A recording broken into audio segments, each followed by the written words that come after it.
Welcome, ladies and gentlemen, to Fairbanks, Alaska, as we take a look here at the ceremonial first pitch being thrown out here at Groden Park. This is game number 2 of a doubleheader. Game number 1 was won by the Alaska Goldpanners by a score of 4-3. A late Boulder Collegians rally fell short. My name's Carson Gross, pitcher/infielder from Northern Colorado. As a Goldpanners player begins to talk to the crowd. Play ball. Ready? 1, 2, 3. Play ball. And with that, we'll get set for game number 2, and this is the final game of a 6-game series between the Goldpanners and the Collegians. It's been a great week out here up in the last frontier, and we want to shout out the Goldpanners for being such great hosts to us and helping us all throughout our stay here. On the mound today for the Alaska Goldpanners is going to be Christopher Tana, and Christopher Tana out of Cal State Monterey Bay. Few players on the Collegians out of there. Michael Potter from there. Brady Miguel also hailing out of there. Jesse Simon, also player that has recently left the team due to some elbow soreness and injury that was just lingering throughout the year. But here we are, game number 6. Collegians fall in the first game of this doubleheader. Thus, that would end their chances of evening the series, but they definitely want to end this trip on a high note, and they have a good chance to do it today. Looks like they're going to pitch by committee today. Ian Isdale's going to get the start on the mound for the second time this week, but they're going to throw a lot of different guys out there, try to get them different innings, especially some of those guys where this is their last day. A lot of the California kids, and we have a lot of kids playing at a lot of schools out there: San Francisco State, University of San Francisco, Cal State Monterey Bay, Cal State East Bay, Azusa Pacific, just to name a few. All those guys are going to get ready for fall ball at their respective universities. And today's going to be their last day of summer ball, so kind of an emotional one for the Collegians, and I know for a fact these guys want to come out and get a win. But we're going to get this thing going right here. Game number 6 of the week between the Goldpanners and Collegians. And right now, we're going to have Nick Upstill, the left-handed hitter and left fielder, start things off for us.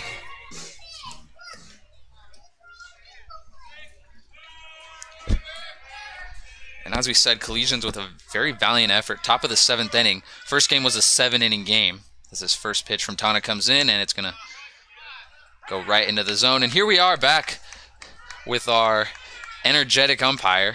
He's been all around the bases at first base and third base throughout the week, but we like when he's behind home plate. He makes us wait a little bit for the strike calls, but he gets them in there. As Upstill sends this one down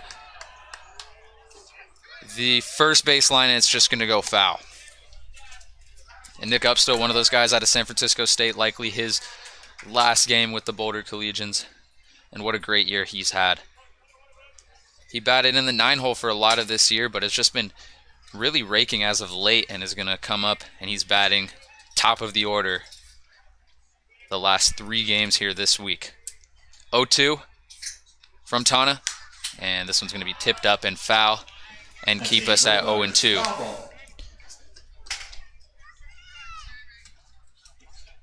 Connection is strong for this one, so we are looking at not having any interruptions like we did in the first game. We want to thank you guys for your patience. I want to thank you guys for tuning in once again as the 0-2 comes in, and Upstill's going to get some contact on this one and send it into the hole in left center. Going to second is Upstill. He's going to slide in and be safe there. And Upstill with a leadoff double to get things rolling for the Collegians in game number 6. And Upstill has just been the king of extra base hits this trip. I mean, got himself a triple on the game Thursday that really helped in that 5-2 loss they got on Thursday evening, and now with a double to start things off as Ryan Vogel's going to come up to the plate. And he's been the center fielder all season long. Leading off at second is Nick Upstill. This is the top of the first inning, and right up the middle, Vogel goes. And it looks like they're going to hold up Nick Upstill at third At first, Vogel's going to go.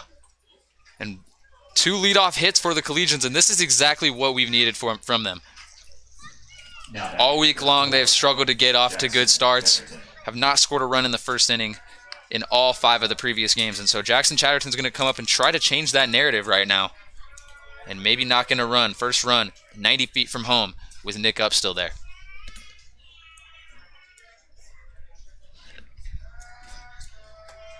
Jackson Chatterton going to play second base today. As this pitch comes in, he's going to show bunt.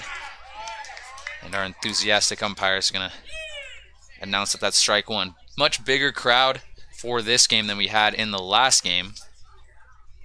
Last game was a last-second addition to the schedule after last night's game got rained out. So they added a game at 4 p.m., and that was going to be a 7-inning game as the runners go, and this one's going to be tipped foul, and Vogel's going to slide in safe to second, but he's going to have to return to his base.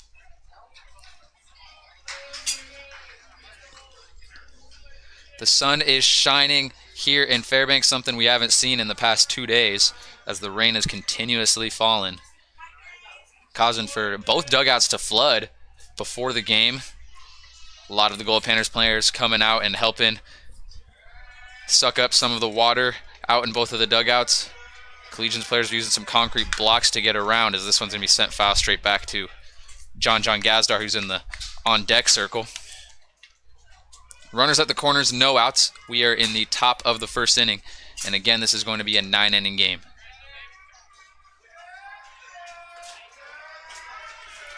Oh-2. We got some hecklers back in the crowd.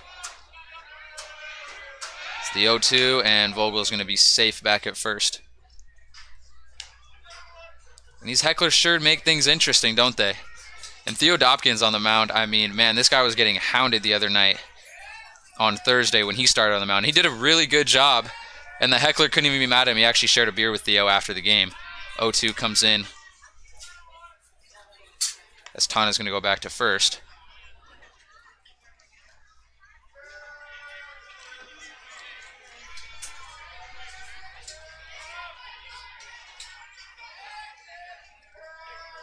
Oh and 2 for the second baseman, Chatterton. Runners on first and third. That's Ryan Vogel on first, Nick Upstill on third. This is a right-handed pitcher. He's trying to keep Vogel honest there at first base.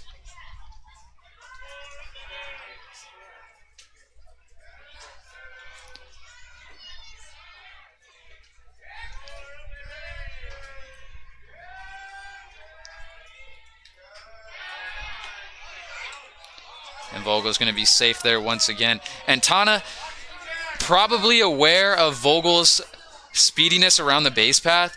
Ryan Vogel probably steals every time he's up. I don't have an exact stat on me right now, but I would be safe to bet that he at least attempts to steal every time he is on first base. And there he goes, as this one's going to be sent foul. So you can see now, with Vogel just sprinting off right there and kind of testing his luck, getting himself an early lead on first base, why Christopher Tana would be so adamant about keeping him honest there on first base. Fitzgerald's going to come talk to his right-handed hurler at the mound.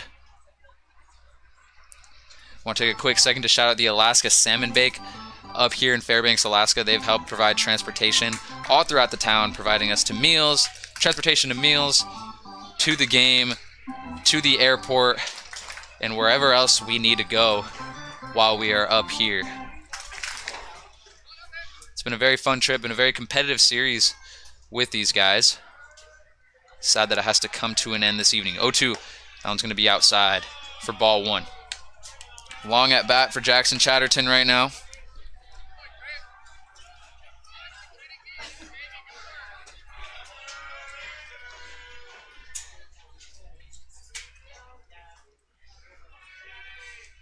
The 1-2. And Chatterton's going to pop this one back up close to where we're at and keep us at a 1-2 count.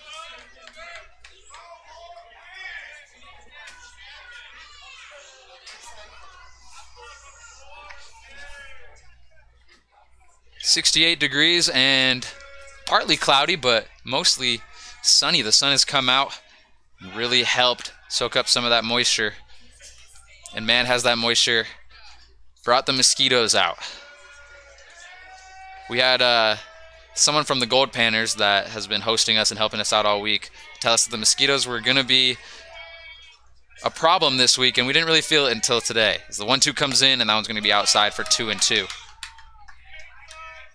Mentioned this a little bit in the first game. There is a repellent on the field that's helping the players stay protected from these mosquitoes that come out during the summertime up here in Alaska.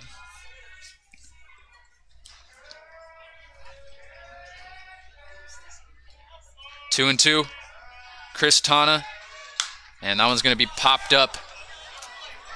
And we'll see if it's going to be played. Fitzgerald's going to grab it. Up goes Vogel, and they're going to call him out at second. Vogel's arguing that he was safe. And a very heads-up play there from Blake Fitzgerald to get Ryan Vogel out at second.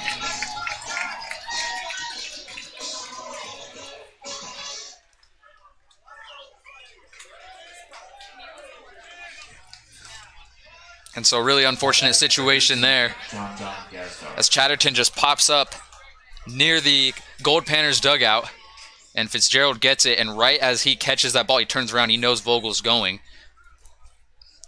And the second baseman, Piricello, is able to get the tag. First pitch coming up to Gazdar. He's going to send this one down the third base line and foul. So we go from runners at the corners with no outs to a runner on third with 2 outs. And this is John Gazdar, the shortstop, up to the plate. For those of you just joining us right now, we're in the top of the first inning. Still no score. 2 outs and 1 runner on third. That's Nick Upstill. And batting is John Gazdar. 0-1 comes in, and Gazdar swings and misses at this one for 0-2. Can the Collegians get a run in the first inning? Something they have not been able to do through 5 games this week. The 0-2. And that one's going to be sent straight back to the pitcher, Tana, and he's going to get the out at first to retire the side. Collegians threaten with a runner on third base with no outs. But some great defensive plays from the Goldpanners help retire the side. And Ian Isdale's going to come onto the mound, the UNC Bear, and he's going to try and get off to a good start for Boulder. We'll take a quick break, and then we'll return to Fairbanks.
Bottom of the first, and for the second time we'll see Ian Isdale on the mound this week to start. He started on Wednesday evening as this first pitch into Lou Glasgow is going to go low for ball 1.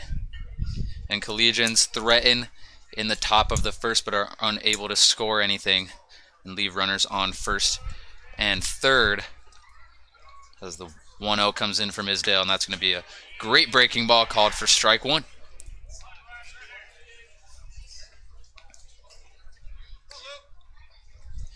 We had Ian Torpy on the mound for game number 1 out of UNC for the Goldpanners. 1-1, another breaking ball called for strike 2. And now we have Ian Isdale on the mound, another UNC Bear. In total, there are 4 players out of the University of Northern Colorado combined on both these teams. 1-2. This one's going to be a blooper into left field. And Upstill is going to make the grab as Glasgow is going to stay at first. Not a foreign sight. Now batting number 17. The Goldpanners getting runners on early. And we've mentioned it in 2 of the games this week.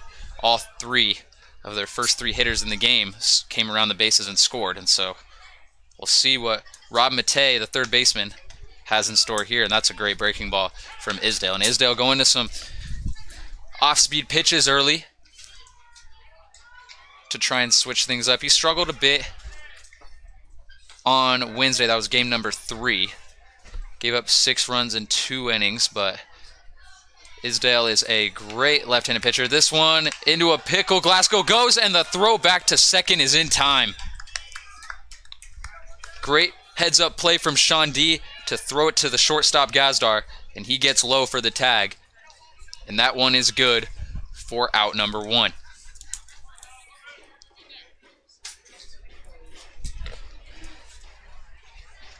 Isdale using some pickoff moves, and that's where it comes in handy being a left-handed pitcher, as this one's going to be low for ball 1.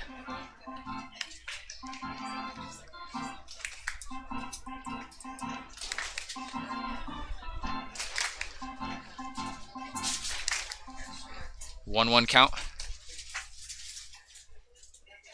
To the windup to Matei, and this one's another off-speed pitch that drops in for strike 2.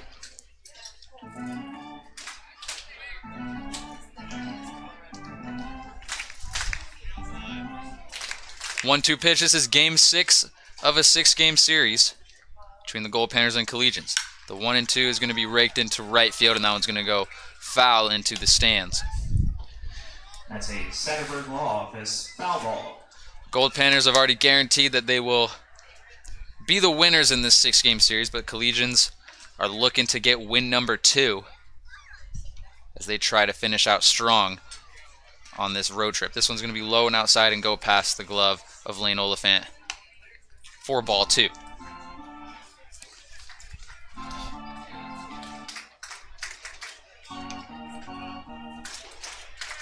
No game last night. Got rained out. Pouring rain all throughout the Fairbanks area the last 3 days as the 2-2 comes in, and Matei's going to swing and miss. Strike 3. 2 up, 2 down as Isdale gets his first strikeout of the evening. Number 18, Ryan Pierce. So Ryan Pierce is going to come up, and Collegians know what he's capable of. He went deep into left field 2 nights ago for a home run. That was one of 4 home runs that have been hit by the Goldpanners this week. So Isdale will be cautious going against him as he throws, and he goes to a fastball right away that sinks low for ball 1.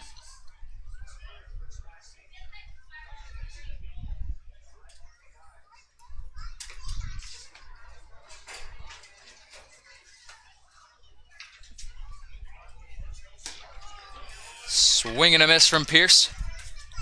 Brings up strike 1.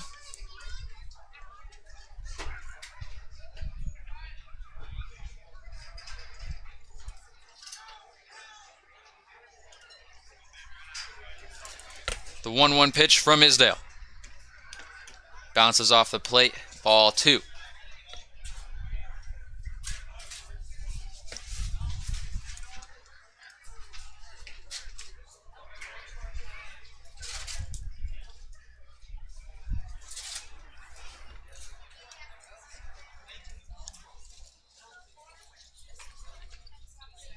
2-1.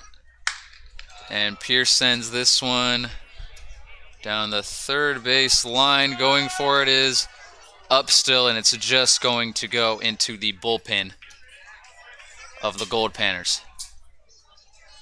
Wouldn't be surprised if we saw up still make a miraculous catch there. We saw AJ Rucco in the first game with a fantastic grab out in right field. Right now warming up down the right field line is Grayson Gifford. And Collegians said they were going to go by committee today and only play their guys 1 or 2 innings. This one's going to be sent to second. Chatterton's going to make the throw to Sean D at first and retire the side. 1-2-3 inning to start things out for Ian Isdale. We'll see if that's the last we'll see of him. Collegians will likely play a different pitcher every inning to try and get their guys some reps in as we end this trip out. We'll take a quick break, and then we'll return for the top of the second from Fairbanks.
Top of the second inning we go, and we are still scoreless from Fairbanks, Alaska.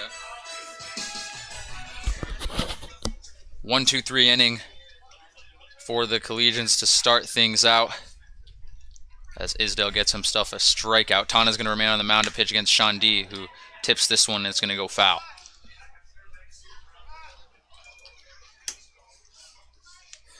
Collegians threatened early.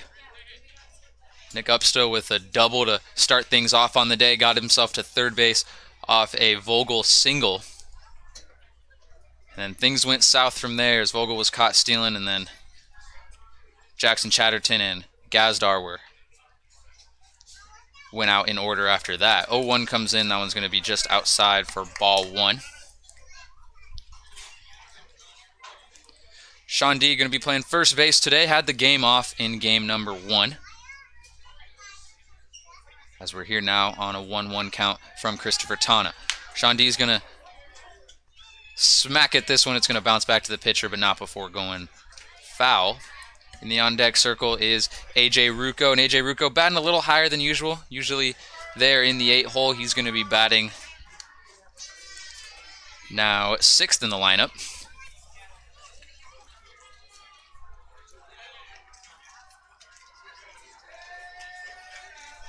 This pitch comes in to Sean D, and he swings at it for another foul ball.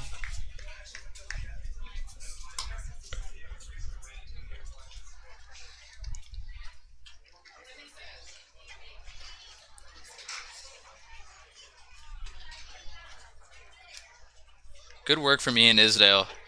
Struggled a bit on Wednesday in the first inning, but comes in and does a 1-2-3 inning as this 1-2 is going to be sent foul. That's a Goldpanners foul ball.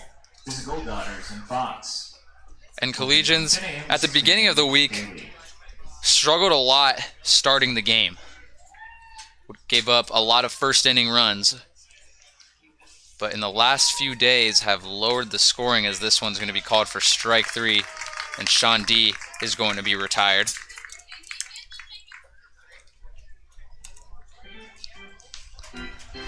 And this brings up AJ Rucco for his first at-bat of the day. This is his first time going against Christopher Tana. And in the on-deck circle is going to be Lane Oliphant, the catcher. First pitch. Swing and a miss, strike 1.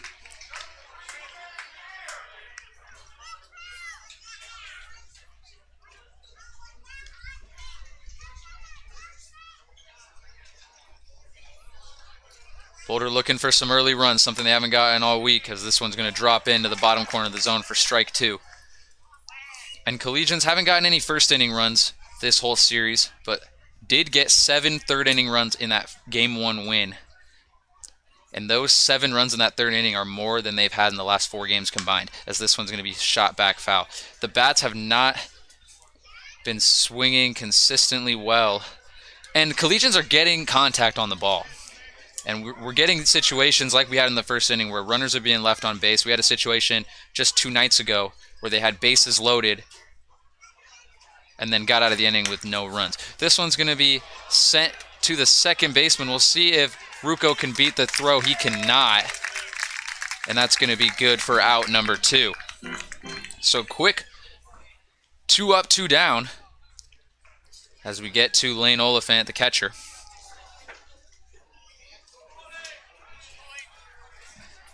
He'll try to get something going.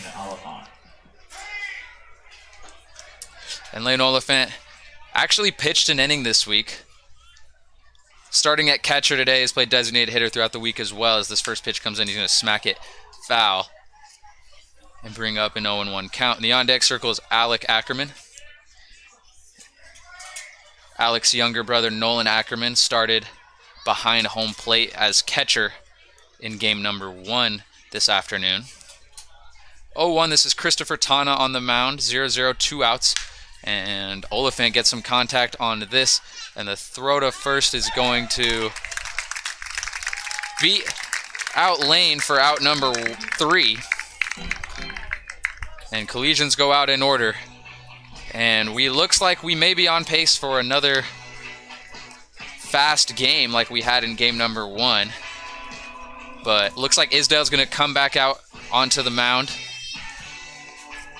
as we are scoreless going into the bottom half of the second. We're going to take a quick break and be right back from Fairbanks.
Blake Fitzgerald back to lead off in the bottom of the second for the Alaska Goldpanners. Ian Isdale, the southpaw hurler out of Parker, Colorado, and University of Northern Colorado, is going to stay on the mound as he throws this slider and it misses for ball 1.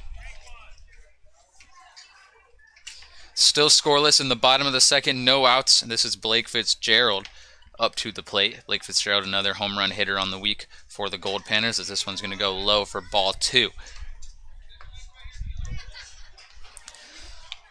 And not the usual 1-2-3 inning you see that we got in the first inning. Collegians were able to catch Glasgow stealing. This one's going to catch the bottom corner of the zone and be called for strike 1. Glasgow was caught stealing in the first inning after getting a hit. And then after a strikeout and a ground out to second, the side was retired. 2-1 from Isdale. And that one going to be inside and just going to miss the top corner of the zone. Going to be called ball 3. In the on-deck circle is Marco Piricello, as this is the catcher, Blake Fitzgerald, at the University of California, San Diego. 3-1. And this one's going to be shot to Sean D at first base, and he's going to make the line drive catch for out number 1. Up next, number 33, Marco Piricello. Heads up play there from Sean D, as they get a quick out number 1, and the second baseman Marco Piricello comes up to the plate now for the Goldpanners.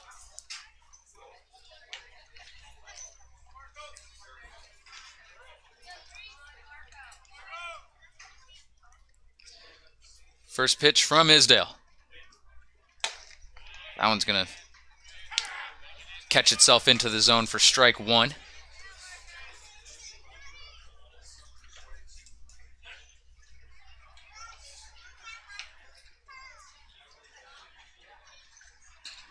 The 0-1 pitch. And that one's going to be way inside, and it looks like it's going to catch the right elbow of Piricello. And he's going to take a walk 90 feet to first base.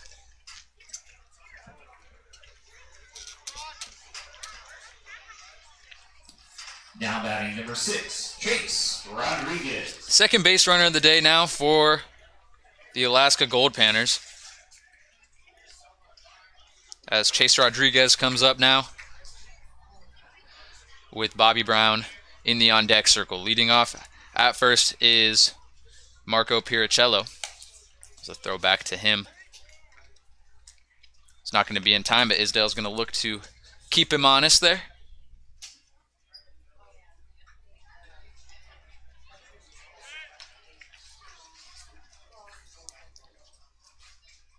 First pitch from Isdale, and that one's going to be an off-speed pitch that slides right in there for strike number 1. This is Chase Rodriguez out of Dixie State. He's a young man out of Las Vegas, Nevada. A lot of WAC guys on both of these teams. Northern Colorado, formerly in the WAC, but now moving to the Summit League next season. Struggled a bit this season up in the WAC as Isdale gets set for the 0-1, and that one's going to go high for ball 1.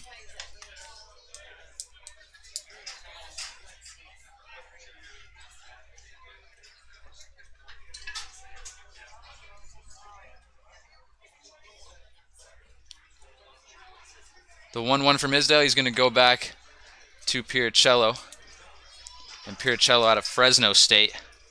Very talented player that also hit a home run on Thursday in that 5-2 win over Boulder. The 1-1 Piricello is going to stay where he's at as Rodriguez is caught swinging for strike 2.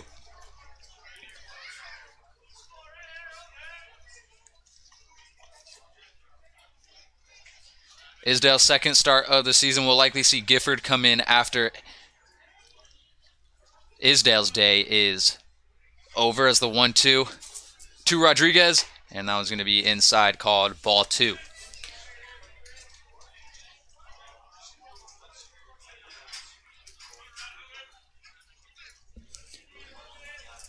Sun is still likely going to stay out for the remainder of the night, as swing and a miss, strike 3, and strikeout number 2 for Ian Isdale. And that sends Chase Rodriguez back into the dugout with Bobby Brown coming up to the plate. Number 30, Bobby Brown.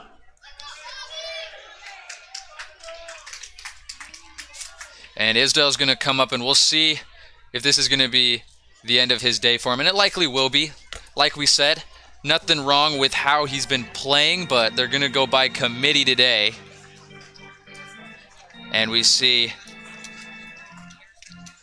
Isdale dapping up his fellow pitcher, Gifford, there, as he's going to head into the dugout after an inning and 2/3, 2 strikeouts, and a shutout. And Grayson Gifford's going to come onto the mound. He was the starter on Tuesday. And we'll take a look at him getting warmed up. We'll keep the camera on him as he warms up as we take a quick break before returning back to Fairbanks.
And as Gifford gets a few practice pitches in there, he's ready to pitch against number 30, Bobby Brown. He's the designated hitter on the day, and he comes up. Excuse me, in the chat I said no runners on, but there's a runner on first. That's Pircello as he takes off, and the throw to second is going to be in time. And how about that? Lane Oliphant with a heads-up play to throw Marco Pircello out at second, and Jackson Chatterton there, the second baseman, to get the tag. So just like that, Bobby Brown just gets one pitch before the side is retired. And Gifford only gets one pitch as well as we head into the top half of the third with the score still 0-0. We'll be right back from Fairbanks.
Top of the third we go, still scoreless from Alaska, as Alec Ackerman's going to lead off for the Boulder Collegians.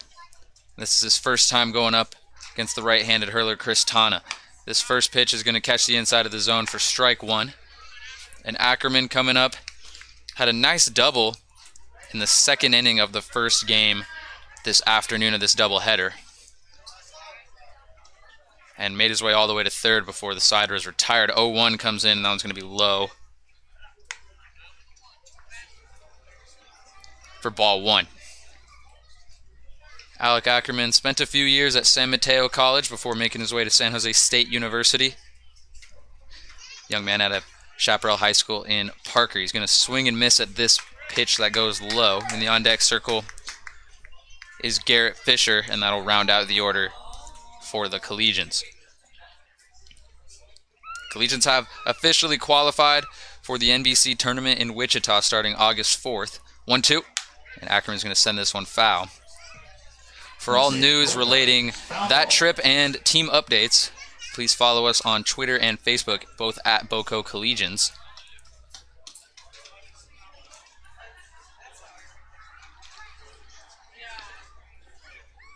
One, two to Ackerman, and he's going to send this one bouncing down the third base line.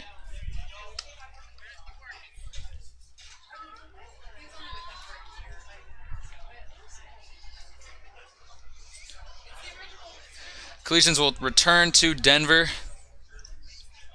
tomorrow. Going to have a red-eye flight tonight as the 1-2 comes in, and Ackerman's going to be caught swing and missing on a strike three there, and Tana's going to get another strikeout for him as we're to the bottom of the order with Garrett Fisher now. Now batting, number 5, Garrett Fisher.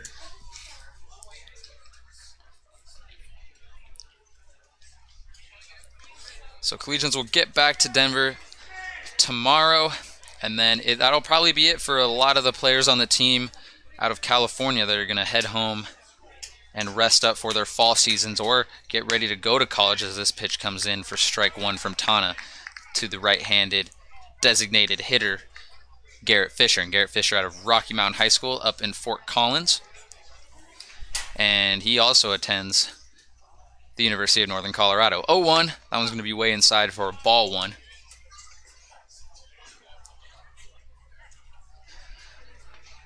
Collegian's going to likely pick up some players to go to the NBC tournament in Wichita. So that one's going to kick off in Hutchinson on August 4th. The 1-1. And that one's going to be right down the middle for strike two.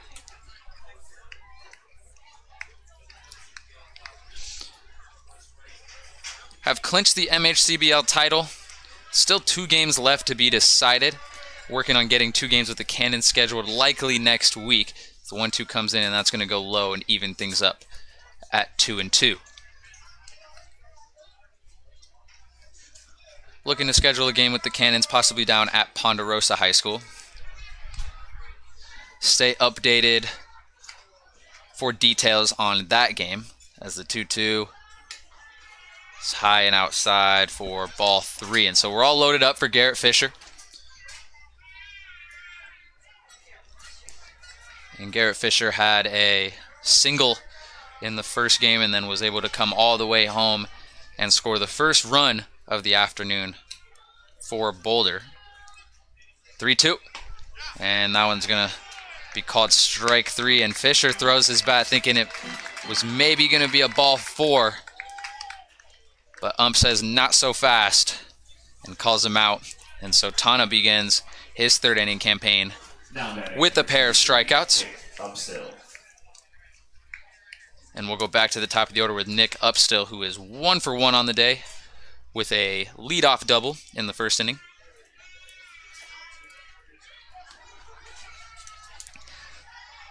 And this one's going to go outside for ball 1. And Upstill was the one that came all the way to third when the Collegians had runners on first and third and could not capitalize and get a first inning run. As the 1-0 set to come in from Tana, and he's going to catch up, still swinging for strike 1. And the Collegians have just struggled offensively all week, and not something that they're used to. Typically have put up double-digit runs in almost every game this season. Even had a few games putting up 20 or more. So the 1-1 comes in, and Upstill's going to send this one popped up down the third baseline. It's going to go foul into the stands.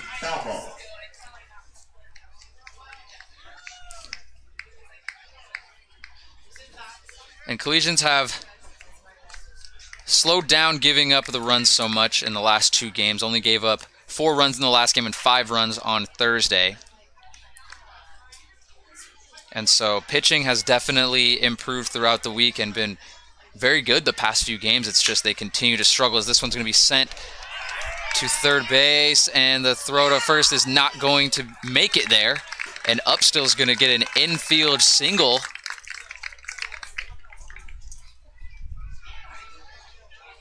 As Piricello was unable to handle that down the third base line. Now batting number 1, Ryan Vogel. And Upstill's going to get on base for the second time today.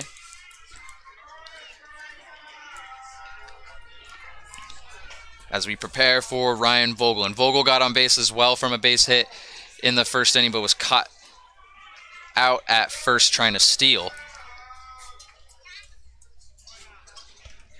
2 outs, and he sends this one into the center field gap. Upstill's going to advance to second. And Vogel is going to be safe at first.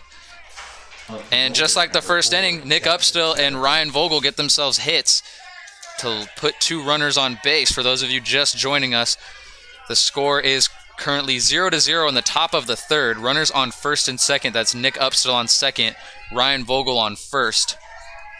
And there are 2 outs. At the plate right now is Jackson Chatterton. First pitch from Christopher Tana comes in, and Chatterton shows bunt. He's going to miss. And it's going to be called strike 1. No, they're going to call it a ball.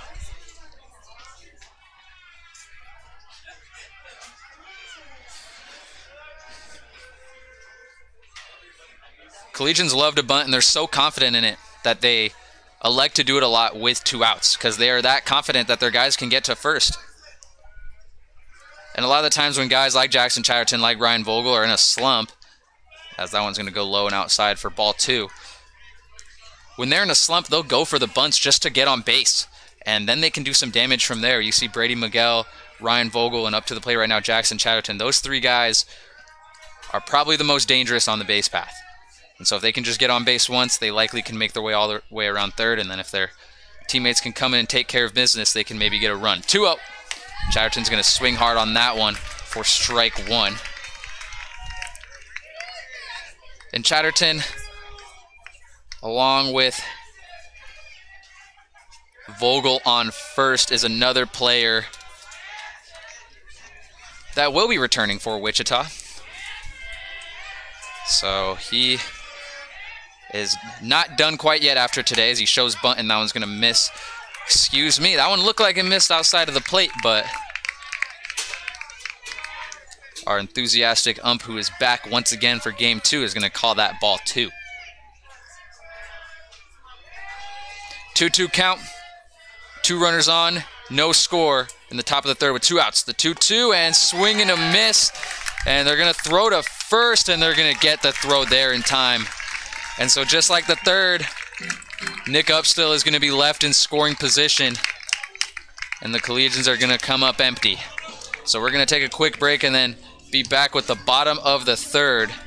And Grayson Gifford, after throwing just 1 pitch in the second inning, is going to come get a full inning of action on the mound. We'll take a quick break and be right back from Fairbanks.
And we're back with the bottom of the third. A very quick turnaround in between innings there as Gifford comes up to pitch once again to Bobby Brown.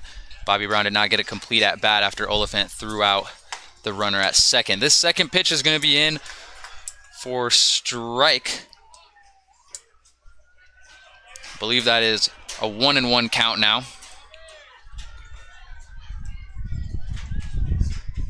As we'll wait what Gifford has in store for this pitch. This one's going to be a high fastball and bring us to 2-1.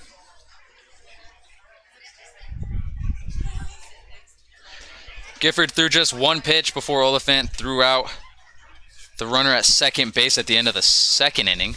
2-2. That's going to be called for strike 2 after a 2-1 count. And now we are all loaded up at 2 apiece. No runners on. This is the bottom of the third inning, and the score is 0-0. The 1-1, and that one's going to be chopped down the third base line and go foul.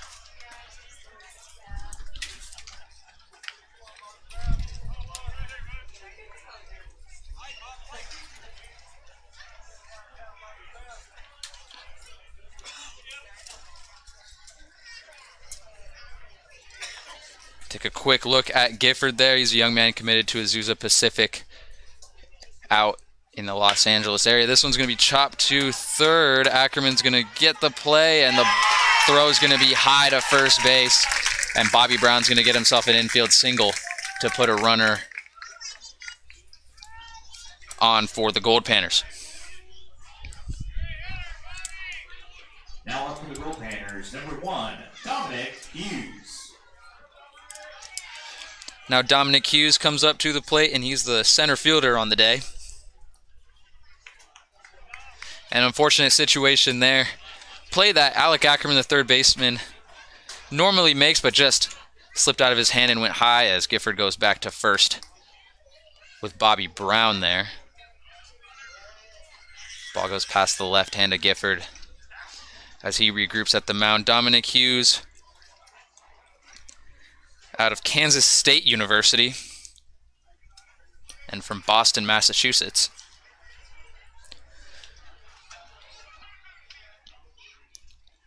This pitch comes in and misses outside. Collegians only given up 1 hit on the day.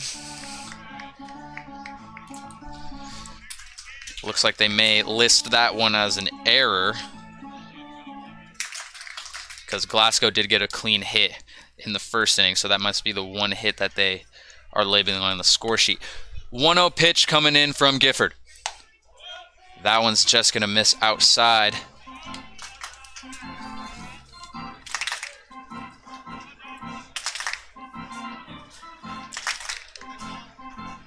As Gifford gets set for the 2-0. 1 runner on first, that's Bobby Brown.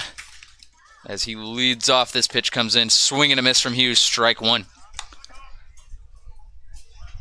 And Gifford got the start on Tuesday night in that 10-2 loss to the Goldpanners. And another situation where he didn't do a bad job, just hard with no run support, as this one's going to be cranked into right field. Going back for it is Rucco, and it's going to fall over the fence for a 2-run homer. And Dominic Hughes sends a rocket out into right field, and he breaks the scoreless tie.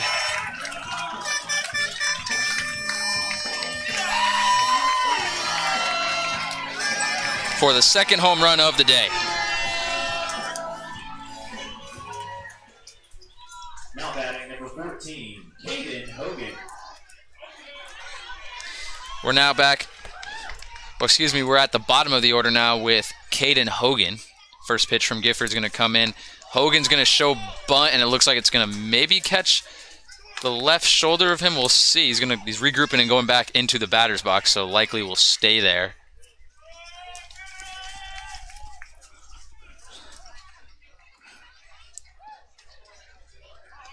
(1-0) from Gifford.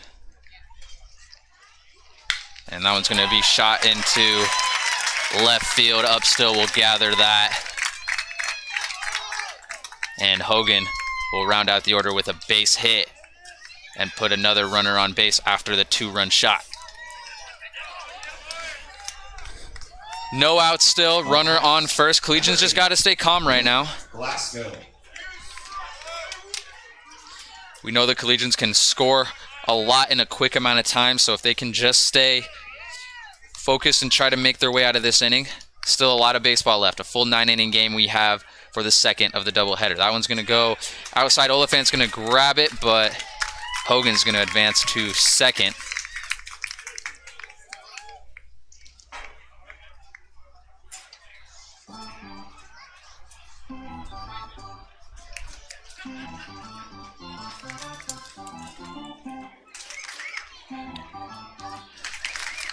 And top to bottom in the order, the Goldpanners just successfully hit. And yes, they've gotten a decent amount of home runs this week, but they score in a lot of different ways as the 1-0 comes in, and that one's going to go high for ball 2. And there were certainly times this week where every guy in the order was getting hits, and it was off of different pitchers. And certainly, there is some home field advantage here. It's a deep field with a turf infield that sometimes can trick off some of the infielders. This one's going to go high for ball 3. Score is currently 2-0. Goldpanners lead in the bottom of the 3rd inning. No outs. Runner on second, that's Caden Hogan for the Goldpanners. And at the plate right now is Luke Glasgow. The 3-0 to Glasgow. That one's going to catch the zone for strike 1. Great season from Gifford. He went to Denver South High School, close to the University of Denver there.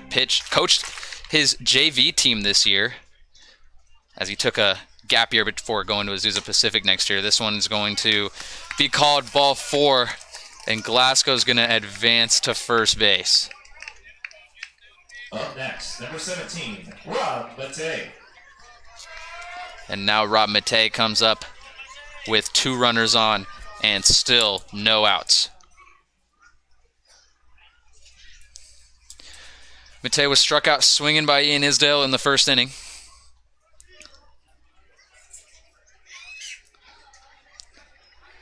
And he's been dangerous all week playing at third base and in the outfield. He elects to bunt here. We'll see. Gifford's going to get the force out at first.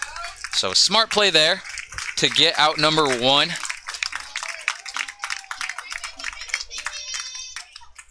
As Matei goes up and just takes care of business, trying to advance some runners. Now batting number 18, Ryan Pierce.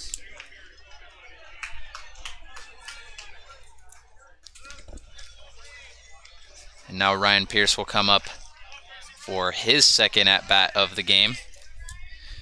And he grounded into a 4-3 ground out in the 1st inning. And he'll come up with runners on second and third with just 1 out. First pitch from Gifford. That one's going to catch the inside of the zone. A great pitch for strike 1.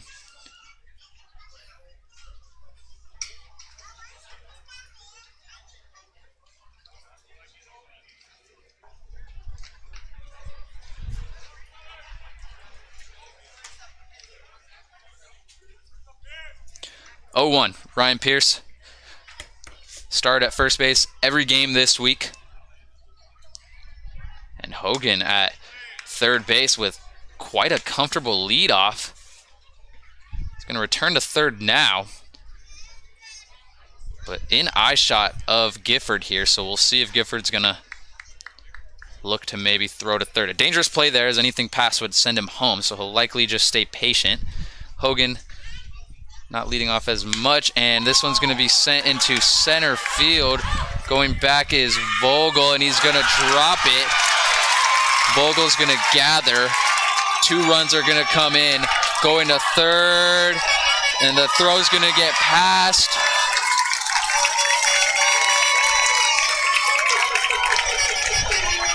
As Ryan Pierce gets an RBI triple and extends this thing out to 4-0.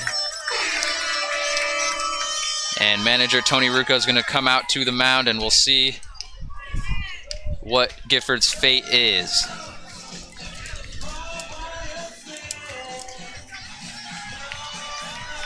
And looks like that'll be the day for Grayson Gifford, as Garrett Jensen's going to come onto the mound for his second outing of the day. He pitched a pair of innings in that Game 1 loss. While Jensen gets some warm-up pitches in, we're going to take a quick break and then return. Goldpanners have scored 4 runs in the bottom of the third. Now pitching for the Collegians, number 33, Michael. And have built a 4-0 lead with 1 out. Excuse me, this is Michael Potter coming in, not Garrett Jensen. Michael Potter coming in for his first time on the mound since starting in game number 1 on Monday. We'll take a quick break while he warms up, and we'll be right back.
Potter is all warmed up, and he comes onto the mound, and the first pitch to Blake Fitzgerald, the catcher, goes hard down the first base line and foul.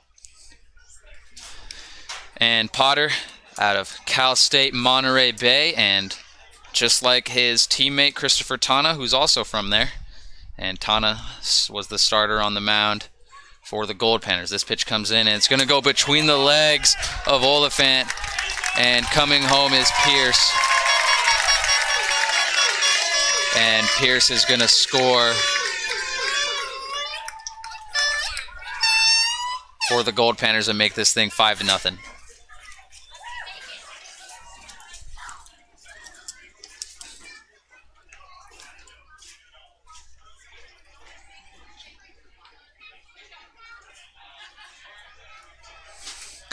So Fitzgerald, 1-1 now.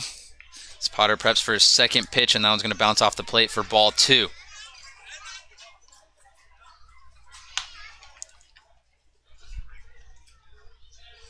Score is now 5-0 Goldpanners.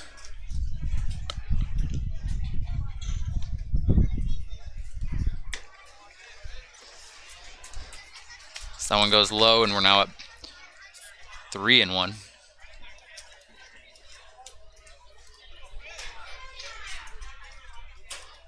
The 3-1, and that one's going to go up and high. Ball 4. So Fitzgerald will come up, and he'll take his base.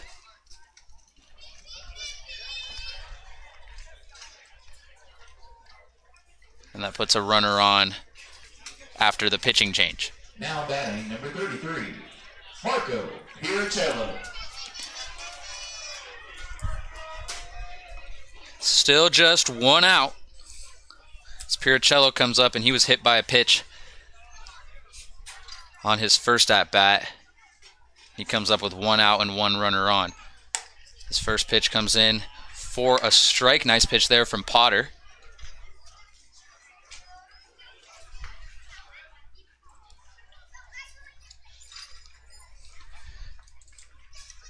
The 0-1, Fitzgerald leading off at first. This one's going to bounce off home plate, and Oliphant's going to hold it as we're even at 1-1.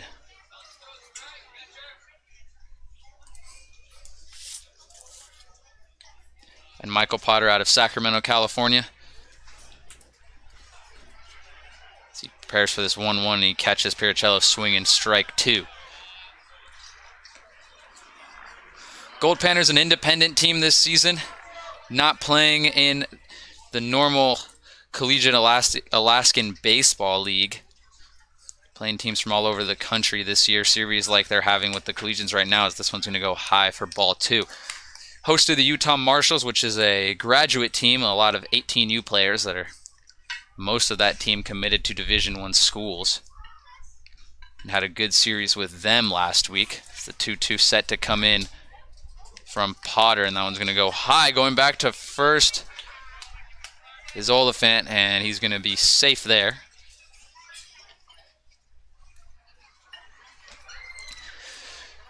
Full count now for Michael Potter on Piricello. The 3-2. Swing and a miss. Strike 3. And Potter on his second batter gets his first strikeout of the game. And Chase Rodriguez of Dixie State University is going to come up to the plate now.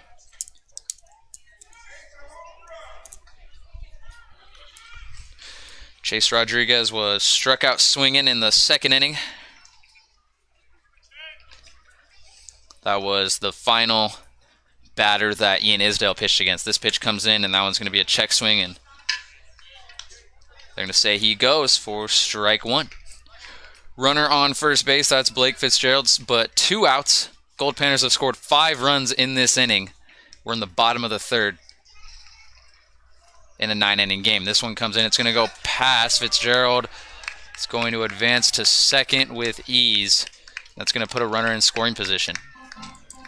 So a few pass balls from Potter have allowed some extra bases to be obtained by the Goldpanners.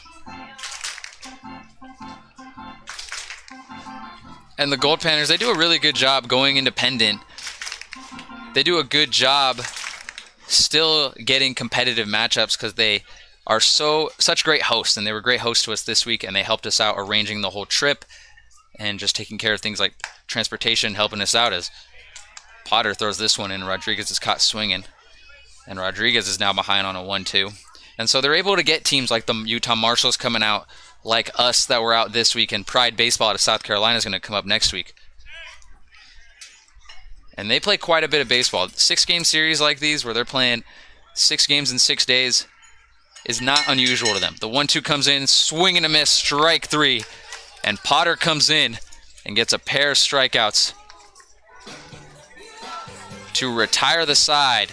But 5 runs score for the Goldpanners as they blow the doors open on this game and take a commanding 5-0 lead into the top of the 4th inning. We'll take a quick break, and then we'll be right back with the Collegians up to bat.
Top of the fourth inning, we'll see if the Collegians can respond as they get set after giving up 5 runs in the bottom of the third. John Gazdar will lead off. Grounded out to the pitcher on his first at bat. He shows bunt right away. He's going to pull it back. It's going to be called for strike 1. Sean D in the batters in the on deck circle. Gazdar prepares for the 0-1. This is Christopher Tana on the mound still, and that one's going to go low for ball 1. Collegians 3 innings already through 3 pitchers.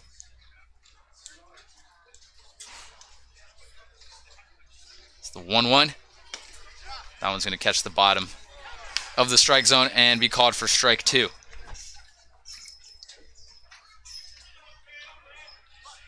John Gazdar out of Walnut Creek, California, and sends this one down the third base line. Attended San Jose State for a year and redshirted. Still has all 4 years of eligibility left.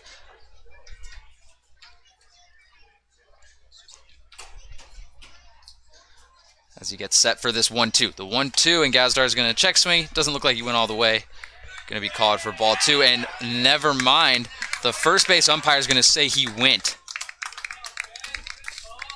And that certainly didn't look like he went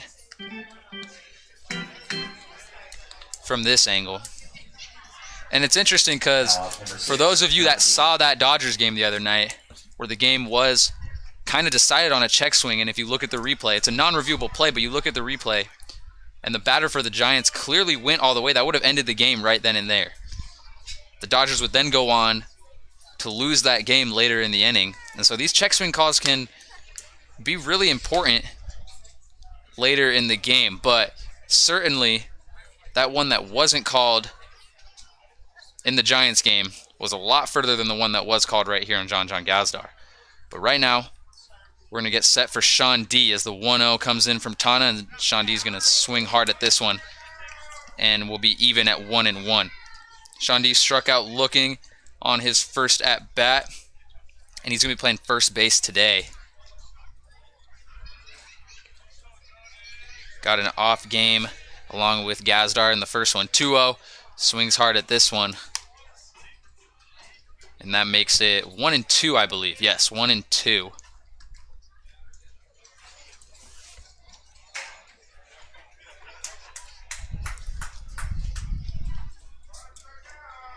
The 1-2 from Tana, and some contact on this one sends it foul near A.J. Rucco in the on-deck circle. Interesting thing out here at Groden Park, they have a little tiny glove out in left center. We'll pan to it in a second. But if any batter hits a ball into that tiny little glove, it's like a net. And it's really small out in left center. I mean, I don't know if anyone's ever hit it there. Certainly unlikely, as the 1-2 is going to be fouled off once again. We might have an opportunity now to show you. Out here in left field, you can see right above the Denali State Bank, there's a little hole right there. And if a baseball is hit into there, then the player gets to donate $5,000 of their choice, courtesy of Denali State Bank.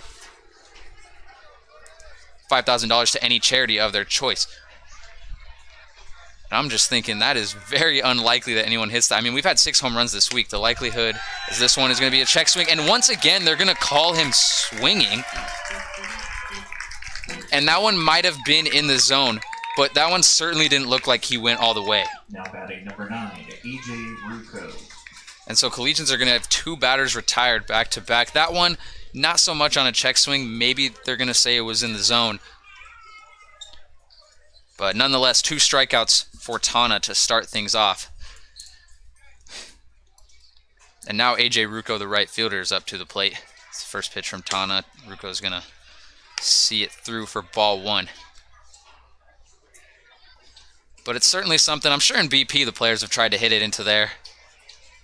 But it's sort of just a kind of once in 10 years I feel like that sort of stuff will happen. 1-0 count. Tana on Ruko, and Ruko's going to see this one pass, and it's going to be called for strike one. And Collegians, if you're just joining us right now, gave up 5 runs in the bottom of the third, and now trail 5-0 in the top of the 4th inning.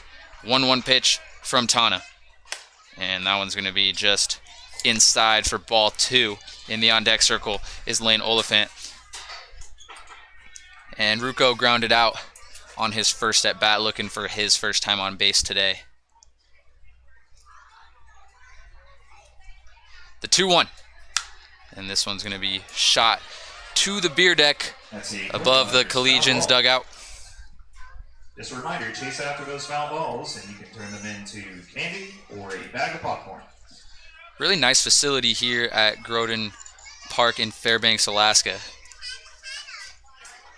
They have the light poles up, and I'm not sure why, because I don't think we've ever played late enough for the lights to ever be needed. This one's going to go outside for ball 2. We finish these games up at 10:30 at night, and it still is bright as it is right now. And so those lights are maybe used once or twice a year, because this field isn't used much during the winter because of how frigid cold it is. The 3-2 pitch coming in, and Ruko's going to swing and miss, strike 3. Tana has himself an inning and strikes out the side as he walks back to the dugout with another shutout inning and his team up 5-0. We'll see if Michael Potter comes back onto the mound for another inning. But we'll take a quick break and then return with the bottom of the 4th from Fairbanks.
And we're back in Fairbanks as new pitcher comes on. This is Lucas Quezada for the Boulder Collegians. He replaces Michael Potter. That first pitch is in for strike 1 to Bobby Brown. Second pitch comes in. That's an off-speed one that drops below the zone for ball 1. This is now the 4th pitcher in 4 innings for Boulder as the 1-1 comes in, and that one's going to go low and outside for ball 2. Quezada is a hard fastball pitcher and has one of the best arms on the team, as this one's going to go low and outside. It's going to make it a 3-1 count.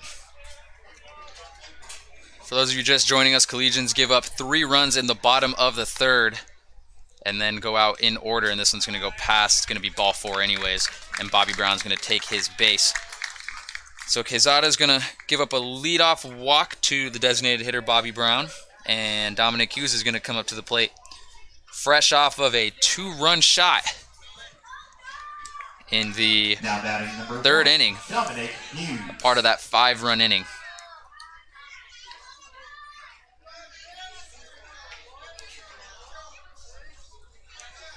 So Quezada looking to have some better fortune than Gifford did in the third inning. So he preps for this one. He's going to send it in. That's a beautiful breaking ball in for strike one. On first base is Bobby Brown with 1 out. This is the bottom of the fourth inning. Second game of a doubleheader here in Fairbanks. This is making up for a rainout that we had last night. So the 0-1 comes in, and that one's another breaking ball for strike two. And when you see Quezada come out the gate and throw a few fastballs, you see how fast he throws it, kind of mid to upper 80s.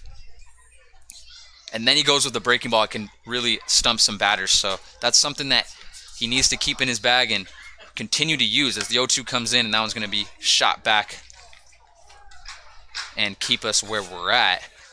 And Quezada getting set to go for his freshman year at San Francisco State University. Another player like Gifford that took a gap year before he eventually will go out and be a Gator out there. 0-2, and that one's going to be high.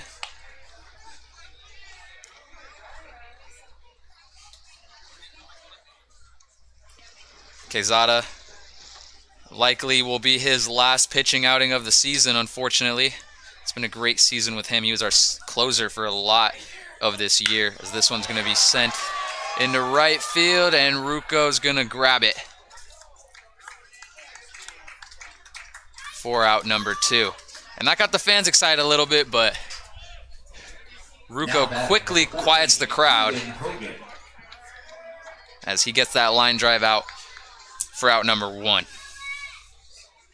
1 out, 1 runner on in the bottom of the fourth inning. 5-0 Goldpanners. This is Caden Hogan up to the plate, and he's going to show bunt, and he shows it there. Quezada going to get the easy out at first. Sean D need to maybe reach out for the tag. Nonetheless, that's good for out 2. Bobby Brown's going to advance to second. Now batting number 8, Luke Glasgow. Brings up Luke Glasgow, and Glasgow has gotten on base both times up today. Got on from a walk and a base hit. Came around and scored part of that 5-run inning in the third. Runner in scoring position, 2 outs, as the right-handed hurler out of Denver, Colorado, who's committed to San Francisco State, prepares for this pitch. Breaking ball, and it's smooth today from Lucas Quezada, and it's good to see. It's good to see him start to find the strike zone. He struggled with a lot of walks, had a few balks as well in his first outing this week, but he's definitely showing some promise right now as he gets ahead on the 0-1. 0-1 pitch. And that one's going to go inside for a 1-1.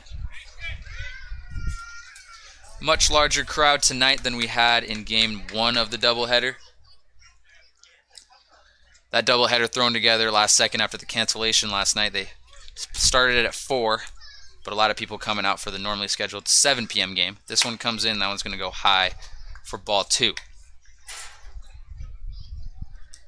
And we said at the beginning, Collegian's going to likely pitch by committee. They're going to try and get some guys in that haven't gotten in throughout the week. We saw Michael Potter come in. Grayson Gifford came in and replaced Ian Isdale. And now Quezada's in for the 4th pitcher in 4 innings. And not quite sure how many pitchers, because this one's going to go high for ball 3. Not quite sure how many pitchers the Collegians have that are available to throw today. But if they have 9, it wouldn't surprise me if they went 9 pitchers in 9 innings. But we'll have to wait and see. If a pitcher comes in midway through an inning, they might finish out the next inning. Although that wasn't the case with Michael Potter, so we'll just see as the day goes on. 3-1 count to Glasgow. As Quezada takes a look over his right shoulder into his windup, and that one's going to go outside. Ball 4, that one's going to go past. Bobby Brown's going to advance to third as Glasgow takes a quick trip 90 feet to first base. Now batting number 17, Rob Matei.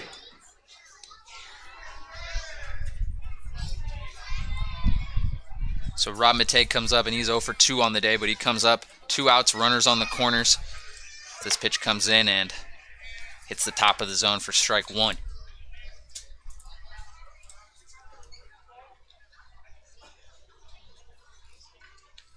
The 0-1 pitch.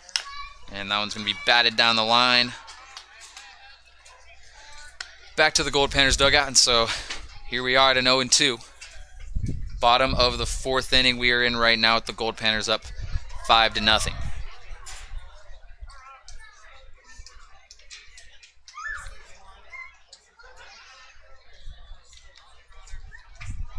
The 0-2. Swing and a miss. Strike 3. And you love to see that for the young man out of Denver, Colorado. Comes up, no runs allowed, and gets himself a strikeout to retire the side. So that'll do it for the bottom of the 4th inning. We're going to go back to the top of the 5th and see if the Collegians can get some runs together and try to start to dig into this 5-0 deficit. We'll be right back from Fairbanks.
Blaine Oliphant to lead off now in the top of the 5th, and he's going to swing at this one and send it foul up to the press box, close to our friends from the Goldpanners,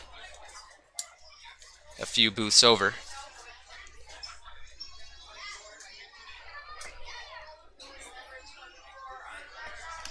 This one's going to go low and outside for ball 1.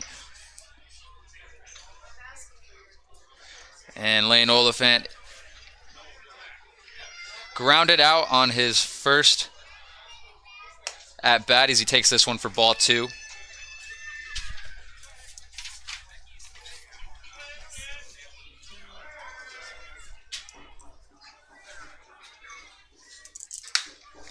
And Oliphant gets some contact on this one and sends it to right field. And that is Chase Rodriguez of the Goldpanners able to get under it for out number 1. That's number 24, Noah Woodall, who's coming onto the mound. He replaces Christopher Tana.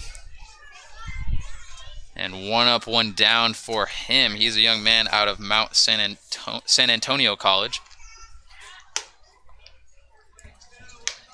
He's from Laverne, California. This is Alec Ackerman now up to the plate.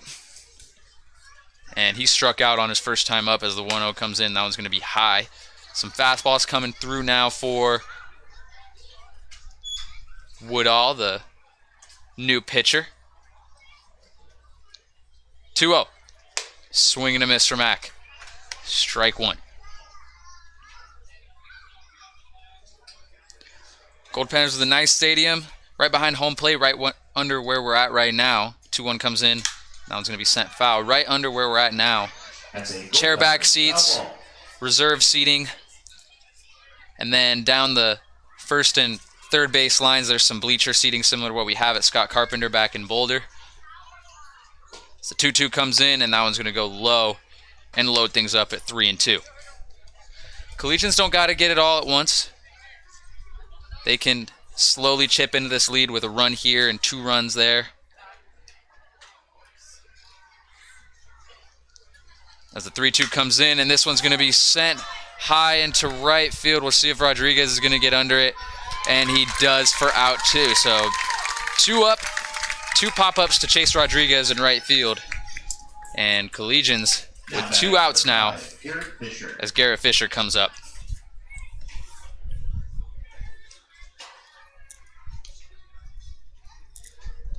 And Fisher also struck out looking.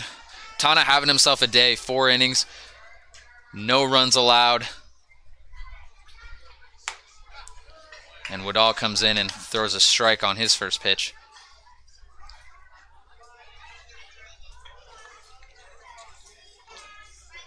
Oh, 1.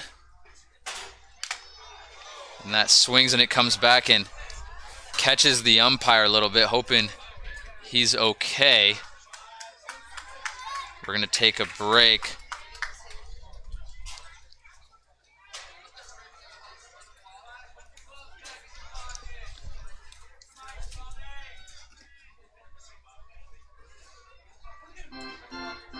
And that one looks like it slipped out of the glove of the catcher, Fitzgerald. It doesn't look like it hit the umpire too hard, but he looks like he's going to be all right.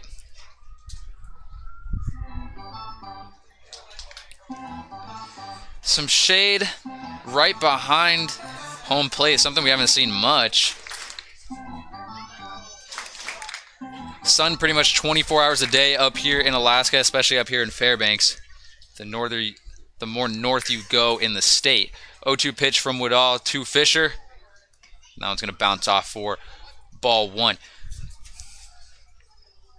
And I believe until July 27th, they have pretty much 24 hours of sun, and then I think starting July 27th, which is in about 3 days, they start to get more like a few minutes of nighttime, and Fisher's going to be caught swinging here, and it's another 1-2-3 inning for the Goldpanners as Woodall comes in, takes care of business, and strikes out Fisher to retire the side. And so we'll head into the bottom of the 5th inning. We'll see what pitcher the Collegians bring out now, and we'll see if they can post another shutout inning. We'll take a quick break and then be right back from Alaska.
Back with the bottom of the 5th inning, and as expected, a new pitcher comes in. This is Adam Shue, currently committed to the University of San Francisco. The Dons out in the West Coast Conference, and he's pitching to his fellow San Francisco Don, Lane Oliphant, who's behind home plate. And Adam Shue comes up for his 2nd outing of the week. And Adam Shue from the state of Oregon. Comes from a small town where his graduating class is just 70 people. Used to live in Southern California. Said his dad would have to drive 12 hours up to Southern Oregon every day. Not every day, but once or twice a week as this pitch comes in, and it's going to be high, to go work up there. And then finally the family moved up to Southern Oregon, where they currently live now. So Shu comes up to pitch against Ryan Pierce, and Ryan Pierce got himself a 2 RBI triple last time he was up, and he sends this one foul just over the press box here.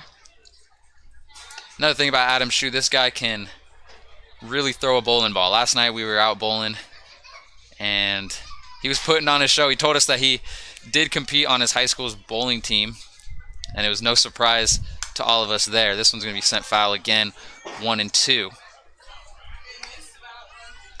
And he got the start last Saturday against the NoCo Roughnecks.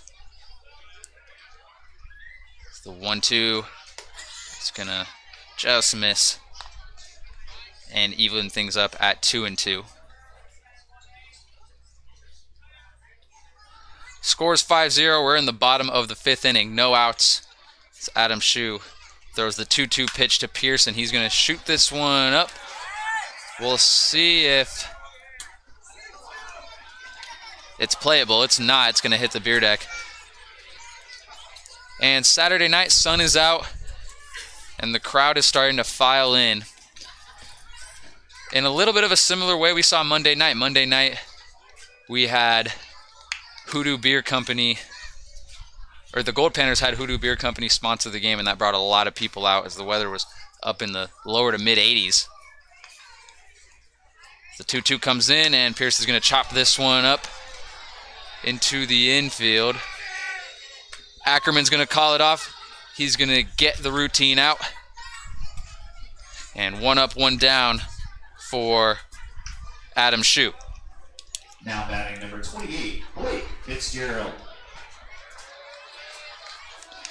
Brings up Blake Fitzgerald, who's 0 for 1 on the day. Got on from a walk in the past inning.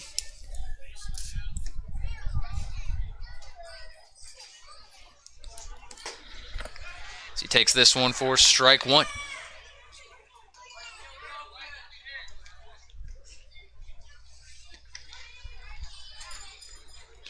The 0-1 from Shu.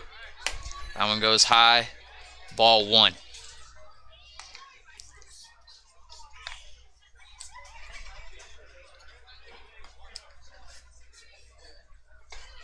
The 1-1 pitch. High and outside once again. 2-1. 5 innings up. 5 pitchers onto the mound for Boulder so far. It's the 2-1. It's going to hit the top of the zone for strike 2. So Adam Shu once again on a 2-strike count as he goes up against Fitzgerald. And he pitched a great game on Tuesday coming in, and he pitched 3 shutout innings. So 2-2 comes in. And that one's going to go up and high and load things up. Good experience. Lane Oliphant playing 1 year already at the University of San Francisco, and then Adam Shu coming in this year as a freshman. 3-2.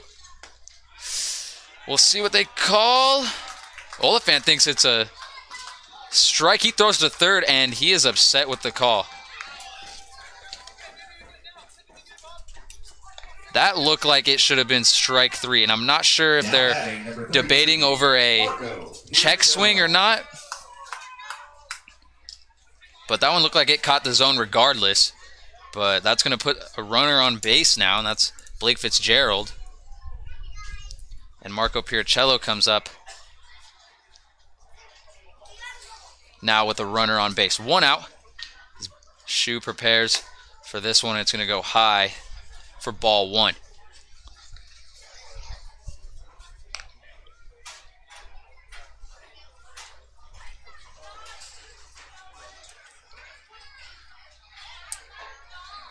The 1-0 pitch, and that one's going to...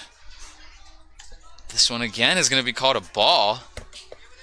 From this angle, sometimes some high pitches look like they drop into the zone. No argument from Oliphant there, though. Probably checks to it being the right call. Shu goes back to first, and Fitzgerald's going to stay there.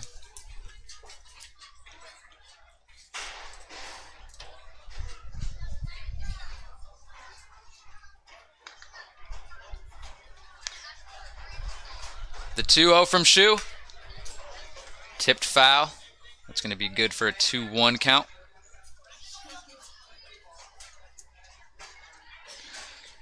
Goldpanners brought the tarps out, and impending rain that was hitting us all last night and coming in the morning. Those tarps protected from all that rain, and now we're able to play a baseball game as that one's going to go into the zone for strike 2. And we were talking about this earlier and in the first broadcast we did today, but the only thing that really was soaked in this whole complex were the dugouts, with how low they are and how much they were just trapping water and not able to drain. 2-2 from Shu, and that one's in, ball 3. But those dugouts were flooded, and Goldpanners players had to come and help out the Collegians out in their dugout and suck up some of the water. Collegians were walking around on these big concrete blocks just trying not to get their cleats wet. 3-2. Low again, and twice in a row, Adam Shu loads up the count and then gets called for ball 4. Oliphant and Shu are going to have a discussion at the mound real quick. Now batting, number 6, Chase Rodriguez.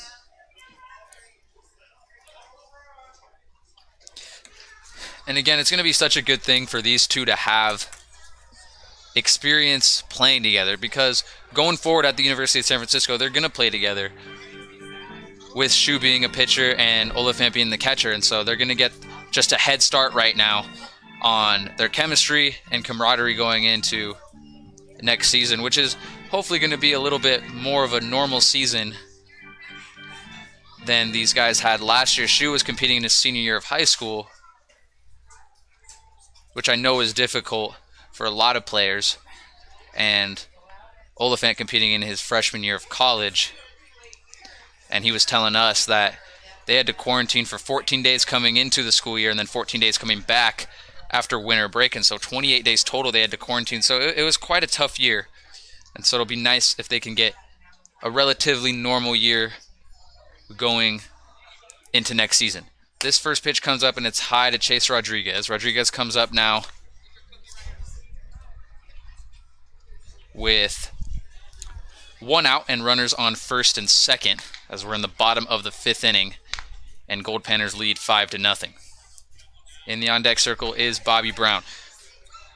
Second pitch comes in, and that one's going to be high for ball 2. And Rodriguez has struck out.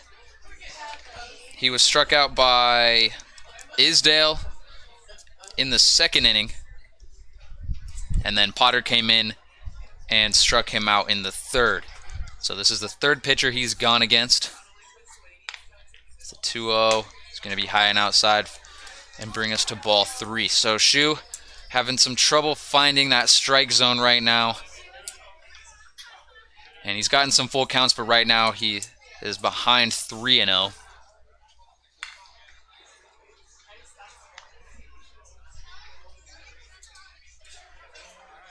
And that 3-0 pitch is going to go high. So that's going to load up the bases. Still just 1 out.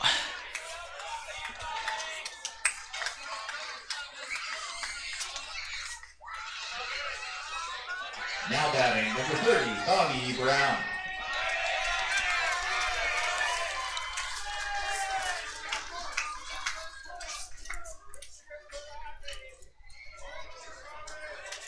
And Bobby Brown comes up, and he has himself a single and a walk on the day. He's gotten on base both times and came around and scored a run on that Dominic Hughes 2-run shot. This one's going to go get away from Lane Oliphant for ball 1, but the runner's going to stay where they're at 3rd. That's Fitzgerald on 3rd, Piricello on 2nd, and Chase Rodriguez on 1st.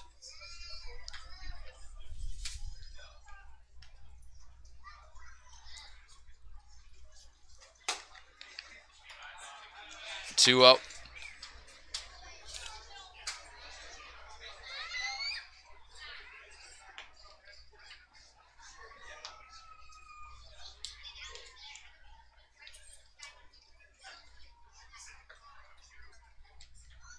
Swing and a miss, strike 1. Strikeout would go a long way here. Bases are loaded right now with just 1 out. Still no runs have scored.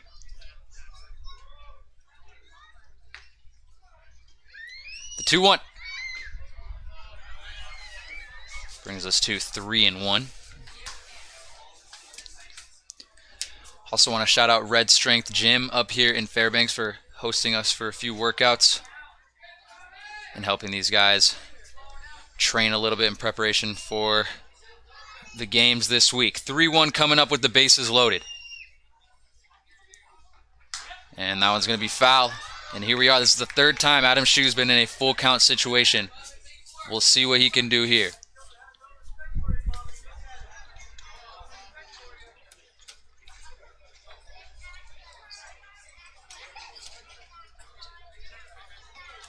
The 3-2. And that one's going to be inside. And that'll bring home the 6th run of the game as Fitzgerald's going to cross home plate.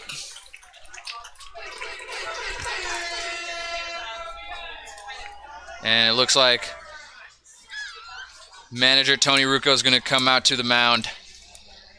And that looks like it may do it for Adam Shu on his day.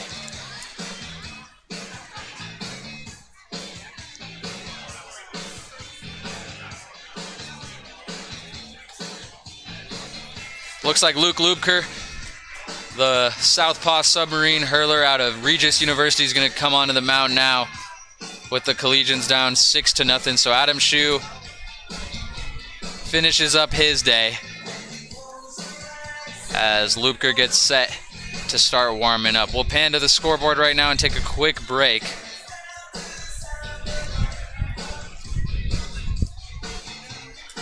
And return in the bottom of the 5th inning with just 1 out.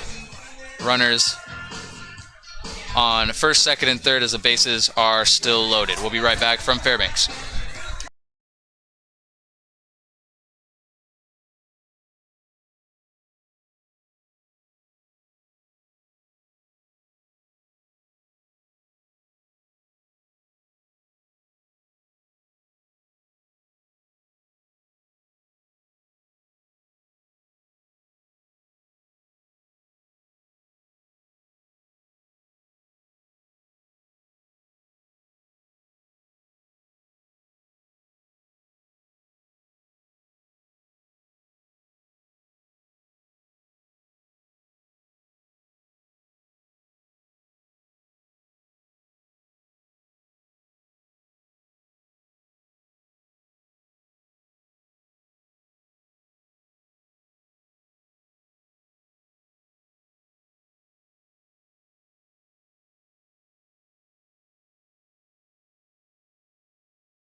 Lubker looks set and ready as he pitched an inning earlier in Game 1 today. He'll get back onto the mound for the 2nd time.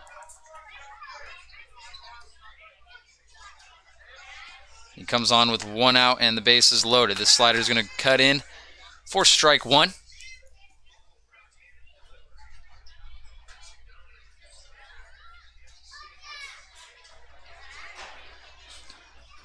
And that one's going to go low and outside for ball 1. This is Dominic Hughes, who hit the 2-run homer earlier in the 3rd. He's a young man out of Kansas State who's from Boston, Massachusetts. He gets set now for the 1-1 from Luke Lubker. Lubker out of Regis University. And his hometown is Castro Valley, California.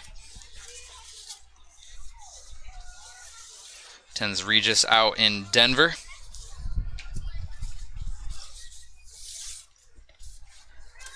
And swing and a miss there from Hughes. Strike 3. So quickly Lubker comes out and makes an impact, getting out number 2 and retiring Dominic Hughes. We're now to Caden Hogan, who's a young man out of UC Davis. And Reno, Nevada was high school teammates with the Collegians catcher right there, Lane Oliphant, at Reno High School. Lubker, bases are loaded. Score is 6-0 with 2 outs. First pitch from Lubker comes in. That one's going to be shot straight up the middle. 1 run will score. 2 runs will score. The throw to third is going to be in time, though. Not before 2 runs do come in. As Bobby Brown tests his luck and tries to make his way from first to third. But 2 runs are going to come home off of that RBI from Caden Hogan.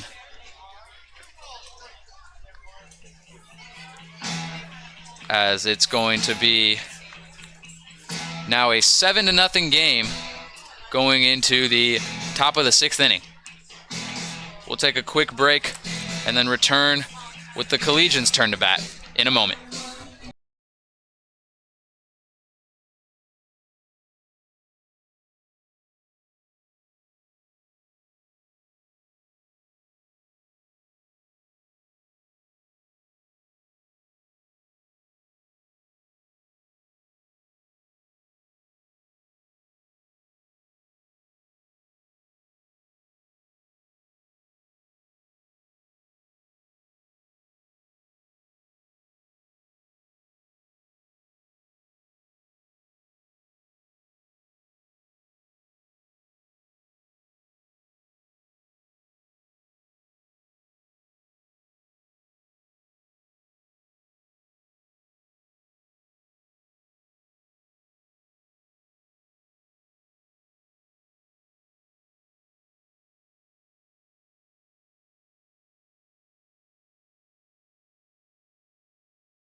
Top of the order we go in the top of the 6th inning.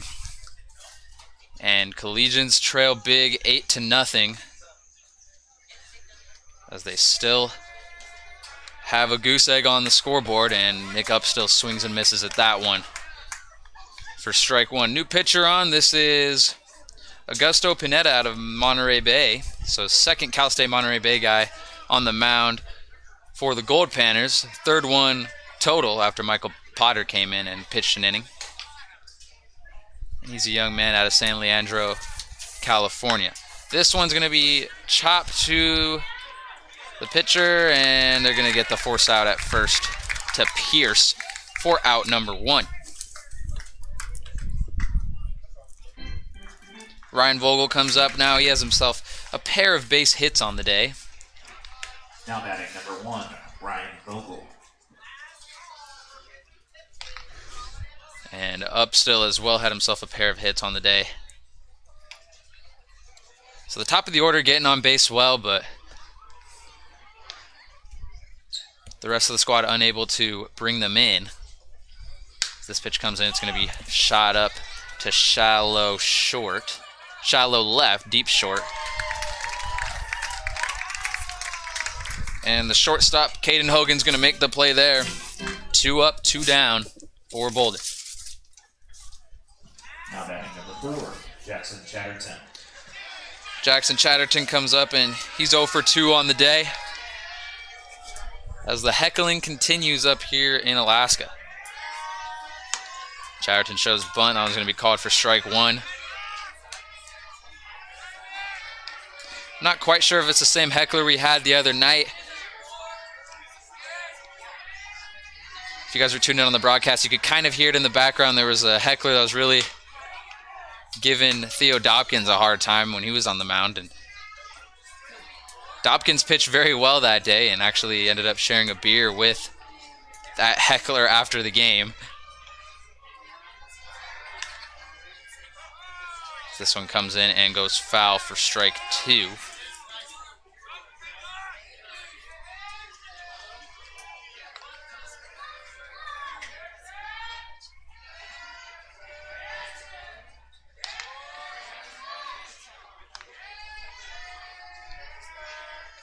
One, two, and Chatterton's going to send this one into deep short, and it's going to be caught by the left fielder, Luke Glasgow, for out number 3, and another 1-2-3 inning for the Collegians. And Lupker's going to return to the mound for the bottom of the 6th. We'll take a quick break and then return to Fairbanks.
Bottom of the 6th inning, and Luke Lupker is going to remain on the mound and pitch against the top of the order with Luke Glasgow leading off. And Glasgow 3 for 3 on the day, as this is now going to be the 4th time through the batting order for the Goldpanners.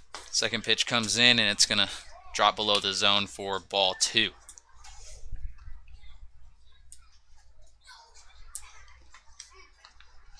Collegians only given up runs in 2 innings, but 5 runs in the 3rd and 3 runs in the 5th. That one's in for strike 1. Have been the difference in this ball game. They've shut out the Goldpanners in the other 3 innings. Prepare for the 2-1, and that one's going to catch the bottom corner for strike 2. All tied up at 2 in the count. This is Luke Glasgow. And Luke Glasgow, young man out of UC San Diego and Huntington Beach, as this one's going to be sent, and Alec Ackerman's going to make the grab.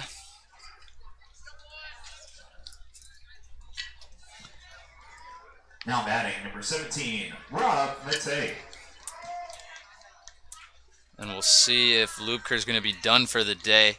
He likely will be, and this is just through the pitching cycle we're going. Carter Henninger is going to come on the mound. He's only gotten 1 inning this week, so he's likely going to want him to get a few innings in as he walks up to the mound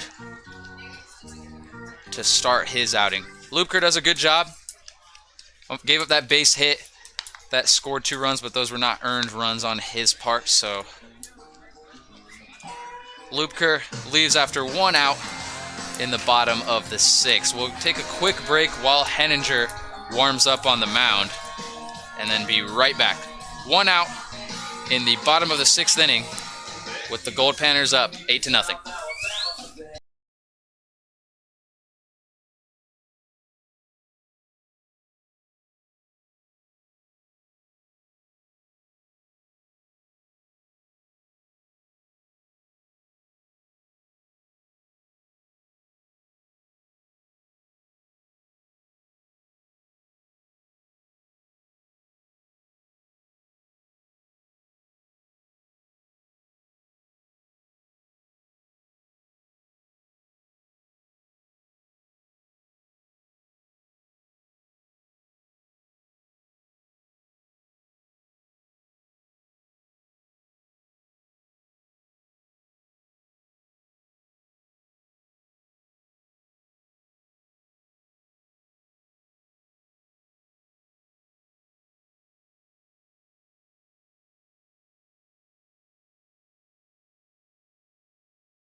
Henninger comes in. First pitch is going to be a fastball that's tipped foul.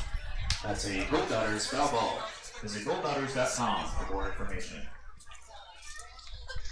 And you can kind of hear the Goldpanners announcer with announcing the foul ball that's advertised as the 0-1 is set to come in.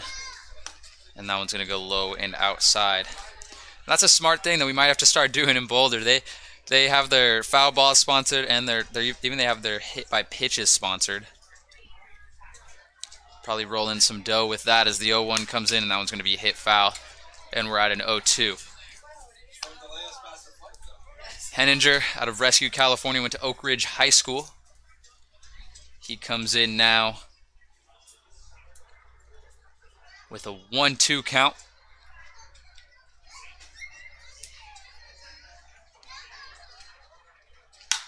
1-2, and Matei sends this one down the right field line. And it's going to just go foul out of reach of A.J. Rucco out there.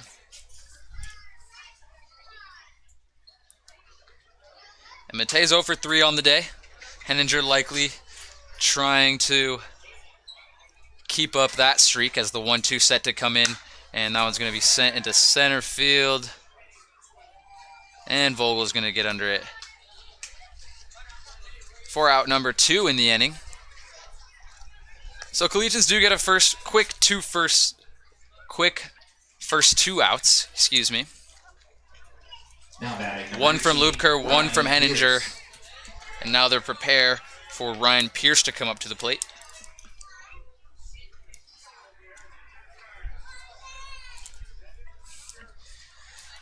And Pierce flew out to third on his last at bat and then had a 2 RBI triple earlier in the game. As this one's going to go low and inside for strike 1.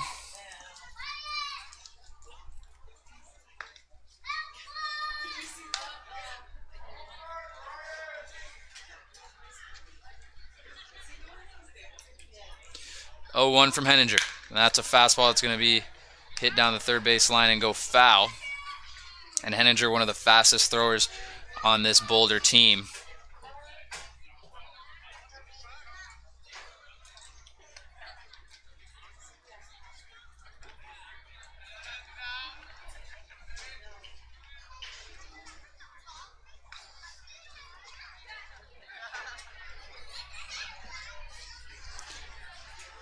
Oh, 2 outs, bottom of the 6th inning. Henninger on the windup. And that one's going to be shot straight back at him into the outfield as Vogel grounds that one and sends it back in as Pierce gets on base to put a runner on with 2 outs. Blake Fitzgerald now up to the plate, and he's 0 for 1 on the day with a pair of walks. Now batting number 28, Blake Fitzgerald.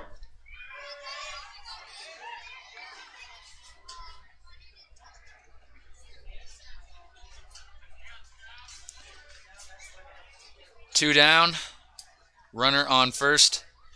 That is Pierce. Henninger to pitch to Fitzgerald, and that one's going to go outside. Fitzgerald out of UC San Diego and Mission Viejo, California.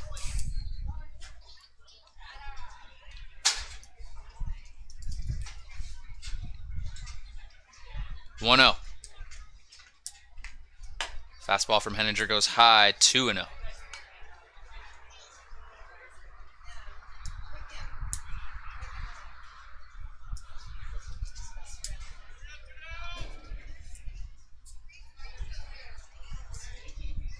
Two outs, and the 2-0 comes in, and that one's going to drop into the zone for strike 1.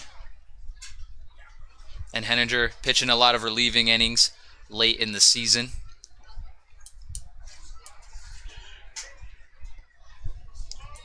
As he'll likely be pitching a lot of relieving innings at San Jose State. This one comes in, and they're going to call it ball 3. 1 runner on, that is Pierce at first base. Ryan Pierce also out of Fresno State in Brentwood, California. Same place as Garrett Jensen for Boulder. The 3-1. And that one's going to be chopped down the first base line and foul. Current time is 9:09 p.m. and as you can see on the stream, the sun is nowhere near going down. It's going to stay light out for quite some time. The 3-2 coming up. And Pierce takes off, and that one's going to be sent foul. 3-2 count. Any pitch right here, Pierce is likely going to take off on. Collegians down 8-0 in the bottom of the 6th inning.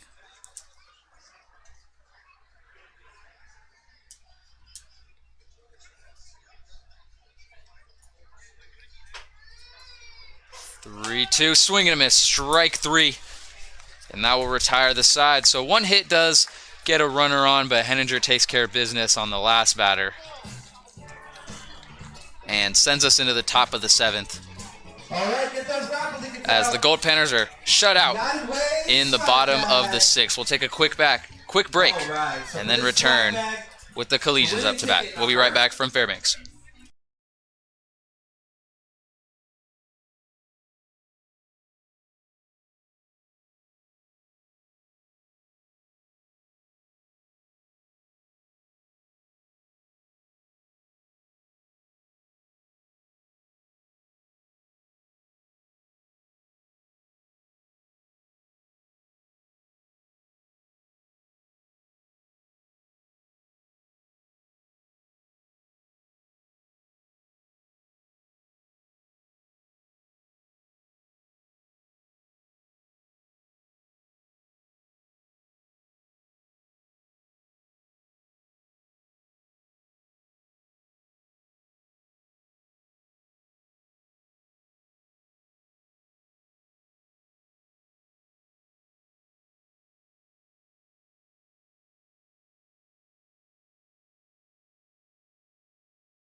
Elijah Dale comes on the mound out of Kansas State to pitch in the top of the 7th for the Goldpanners. This is John Gazdar, the shortstop, up to the plate for a 3rd time. He's 0 for 2 on the day, looking to get on base for the first time. This pitch comes in, and this one's going to be shot down the 3rd base line, and the throw is going to beat Gazdar there for a quick out, number 1.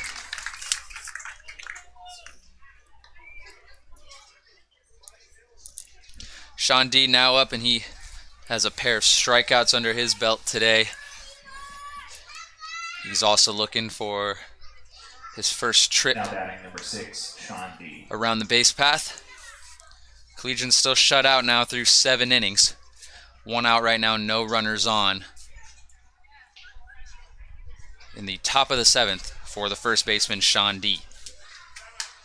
D hits this one foul into the back net for strike 1.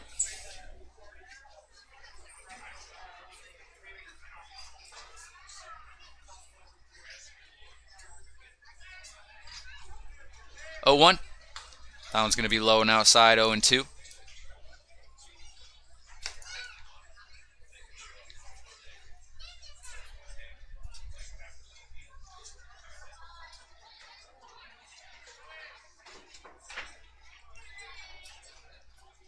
The 1-1, and that one's going to miss low, 2-1.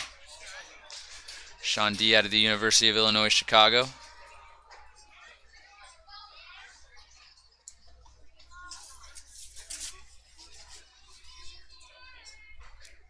Young man out of Holman, Wisconsin. Takes that one for strike 2.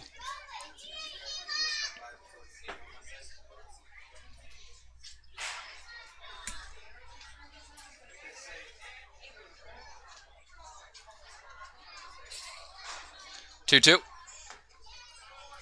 And we're going to have things loaded up right now. And Dale, one of 2 players on the team, the right-handed pitcher on the mound right now. One of 2 men on the team out of Kansas State University. The 3-2 comes in, and D doesn't swing at this one. And Collegians are finally going to get a break on that.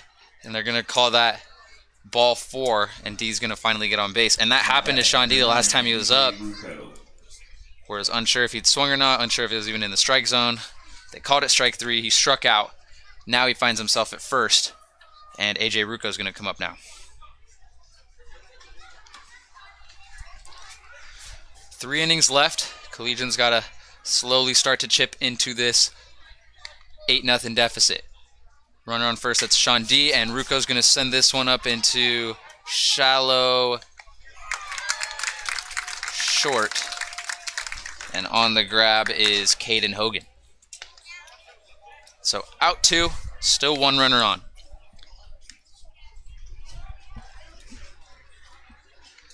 Lane Oliphant comes up. He's also 0 for 2 on the day. He comes up with a runner on base.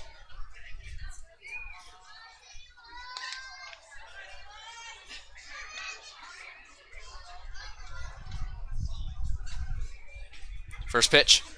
And this one's going to be sent to deep left. But getting under it is Glasgow. And it looked promising at first, but it dies out in left field. And so we'll take a quick break as we'll head into the bottom of the 7th, as the 7th inning stretch festivities begin here in Fairbanks, Alaska. We'll take a quick break and then return with the bottom of the 7th inning. We'll be right back.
Henninger comes in the bottom of the 6th and retires 2 batters.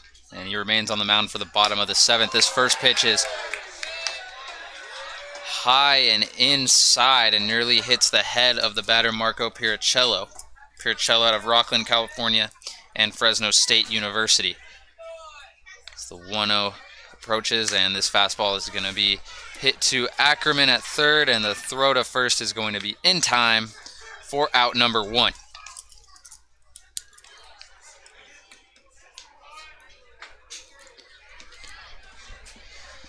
Number 6, Chase Rodriguez, now up to the plate. Number 6, Chase Rodriguez. And he's 0 for 2 on the day, has a walk as well, but he's struck out twice. So Henninger likely going to be looking for a strikeout here, and at the very least an out. 1 out, and that pitch is going to slide into the zone for strike 1. Collegians trail 8-0. We are in the bottom of the 7th inning. Local time is 9:20 p.m. 0-1. This one's going to be tipped back foul and bring us to a quick 0-2 count. Foul ball. In the on-deck circle is Bobby Brown. And again, just those 2 innings where in one of them, this pitch comes in and this one's going to be sent down the left field line as Upstill's going for it. He's going to make the grab. Great play there from the left fielder, Nick Upstill. And that is good for out number 2. But Collegians give up 5 runs in the 3rd inning and 3 in the 5th. And that really is the difference right now. Number 30, Bobby Brown. They've shut out the Goldpanners in all 4 other innings. And now Henninger gets set to pitch to Bobby Brown, who is actually a right-handed pitcher out of Biola University in San Ramon, California. But he's been the designated hitter a few times, and he's the designated hitter for this one, as Henninger throws this one for ball 1. In the on-deck circle is Dominic Hughes.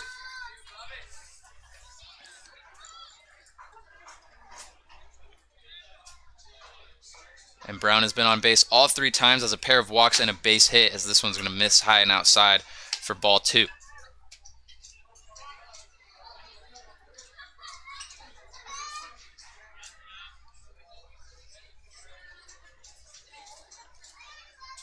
One and 0.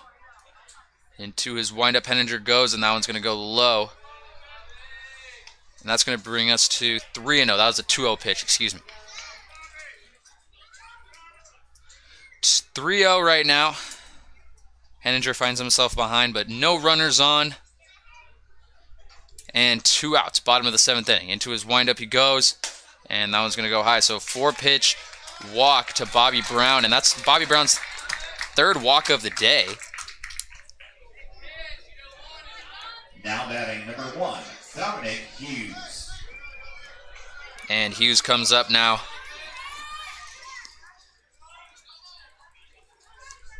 And he has himself 3 RBIs on the day. Excuse me, he has 5 RBIs on the day. A 2-run homer. And then has a 2 RBI single, so actually 4 RBIs, as this one's going to catch the inside of the zone for strike 1.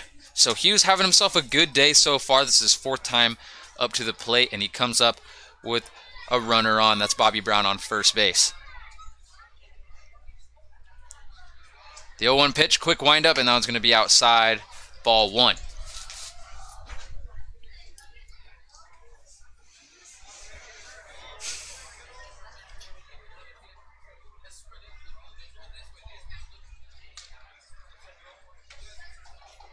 One pitch, and that one's going to catch the edge of the zone for strike 2.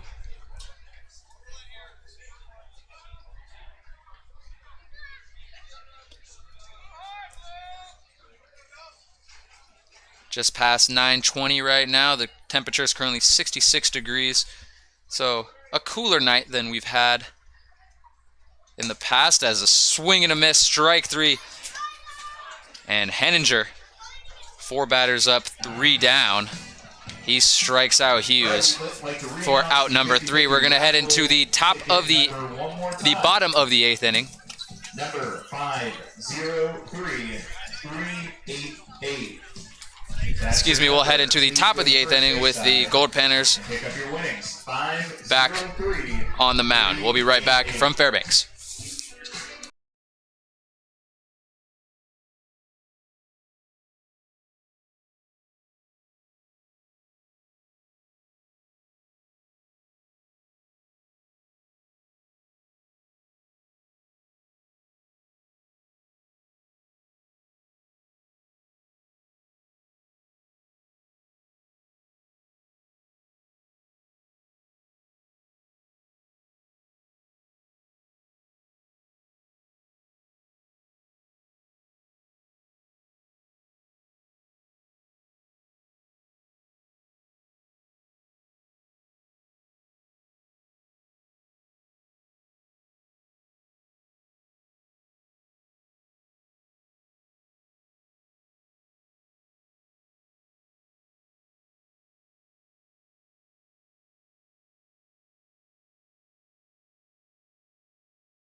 RJ Aranda comes onto the mound as he throws this first pitch low for ball 1, and he was the starter on Monday in the Collegians' 14-9 victory, their lone victory of the week in this 6-game series. And Ackerman gets under this one, but it's going to die out in center field and be caught easily by Dominic Hughes. 1 up, 1 down.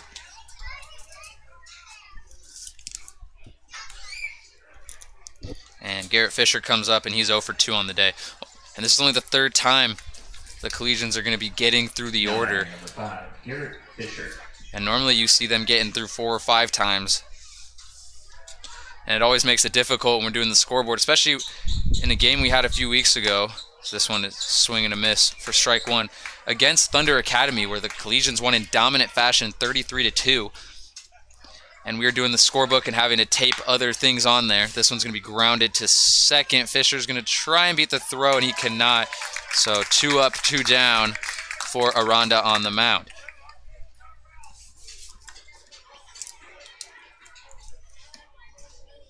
Now batting number 23, Nick Upstill.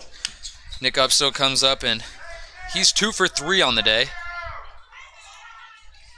Got a double on his first at-bat, then a single, but has been left on base both times.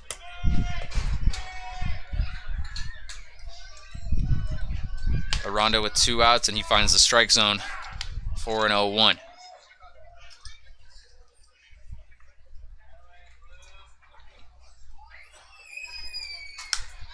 This one's going to be fouled off and bring us to 0-2.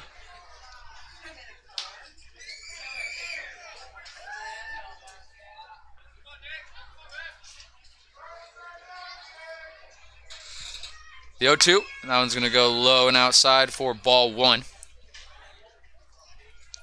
We'll see who the Collegians bring out. Likely Henninger will not return to the mound despite pretty good outing, but trying to bring on new pitchers every inning. The coaches are, now that we are towards the end of the series, and some of these guys are looking to get some more reps in. Especially those guys where it is their last game. Michael Potter got out, likely his last game. 1-2, and this one's going to be shot straight back to Aranda, and he makes a smooth grab there for out number 3. So Collegians go out in order, and we're going to head to the bottom of the 8th inning. It looks like Henninger is going to remain on the mound, and that's good to see. He only had 1 inning prior to this, so it'll be good to see him get a solid relief outing today. We'll take a quick break and then return to Fairbanks. After this, we'll return with the bottom of the 8th.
And Gross sends this leadoff hit into right field, but Rucco's going to handle it. So quick on the first pitch, Gross comes in as a pinch hitter.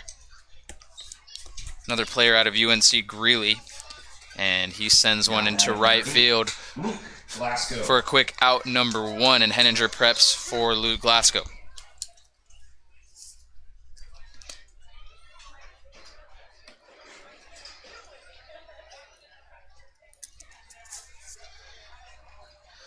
Glasgow 1 for 2 on the day. Henninger throws a fastball in there and it misses high for ball 1. Bottom of the 8th inning. Collegians trail 8-0. The pitch to Glasgow just doesn't break the way Henninger wanted, and it's going to go out for ball 2.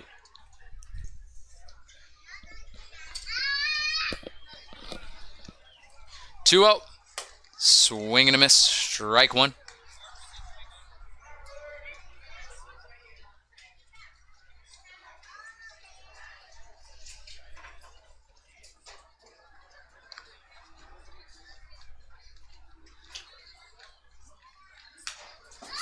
That one's going to be tipped back and bring us to an even 2-2 count. 1 out still for the Boulder Collegians in the bottom of the 8th inning.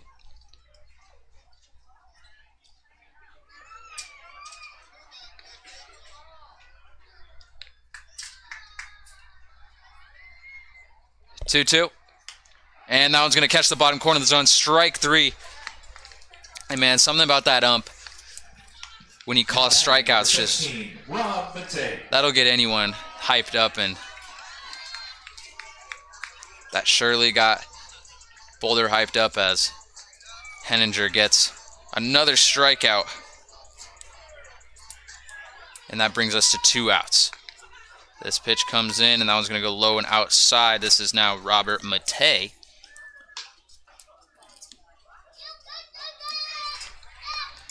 Game has certainly slowed down, and besides the 3rd and 5th innings, it's been a very fast-paced games in terms of each inning going by really fast, and that's a nice breaking ball. It's in for strike 1.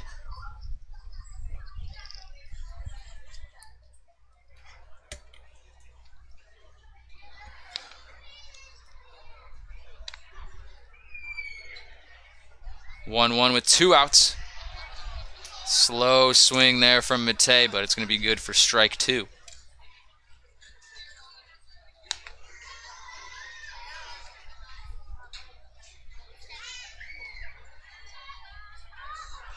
1-2 from Henninger, and that one's going to be hit foul down the first base line.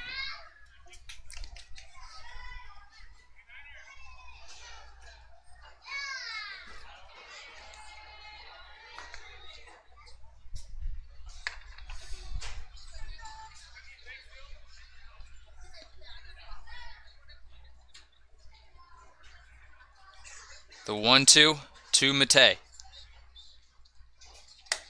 Fastball's going to miss outside, and we're even at 2-2. No runners on right now, 2 outs. We're in the bottom of the 8th inning. Goldpanners lead the Boulder Collegians 8-0.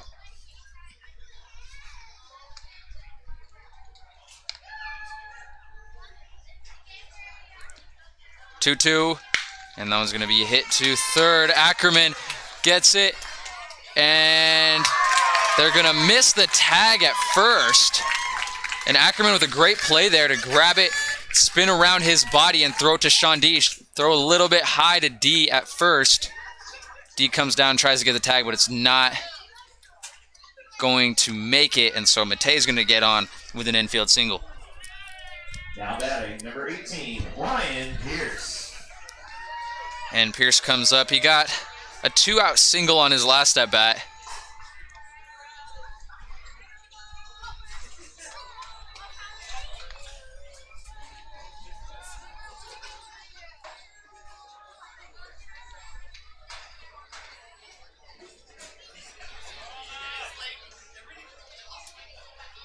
This is his second time going up against Henninger.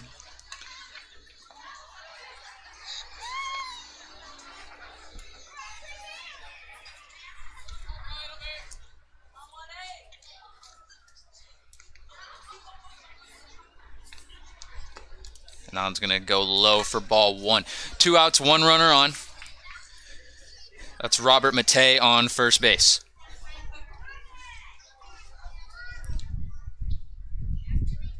Henninger gets set for the 1-0 to Pierce, and Pierce sits this one down the third base line, and that one's going to go against the wall.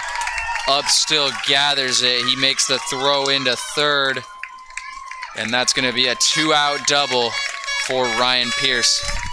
And Pierce just a home run away now from the cycle.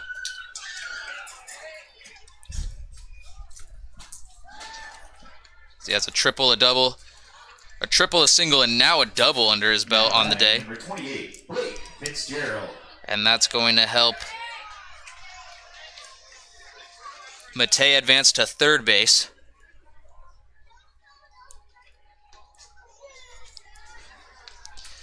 With Blake Fitzgerald up, and Fitzgerald struck out on his previous at-bat.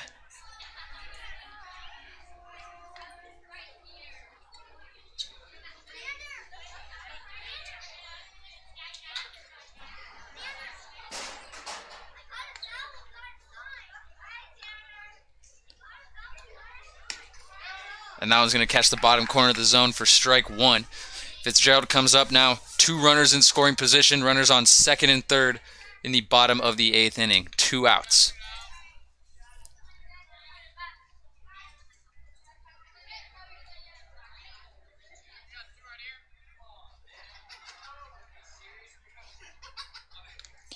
The 0-1. And that one's going to be sent into the left center gap.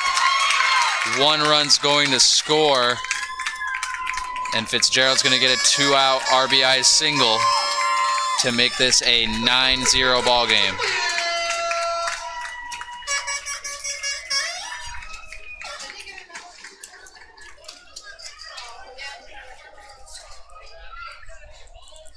Now batting number 33, Marco Piricello. And Piricello comes up now for his 5th at-bat of the game. Still without a hit. Has gotten on twice from a hit by pitch and a walk.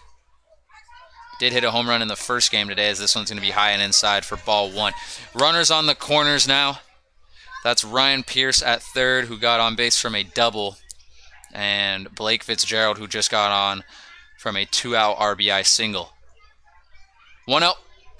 Fastball misses inside once again, 2-0.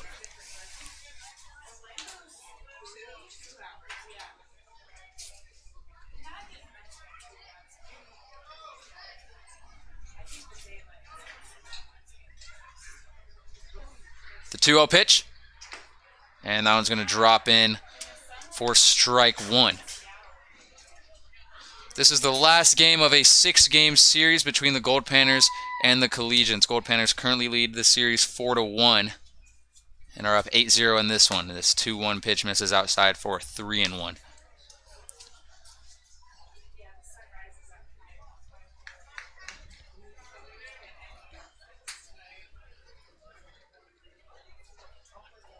The 3-1, and it's going to miss outside.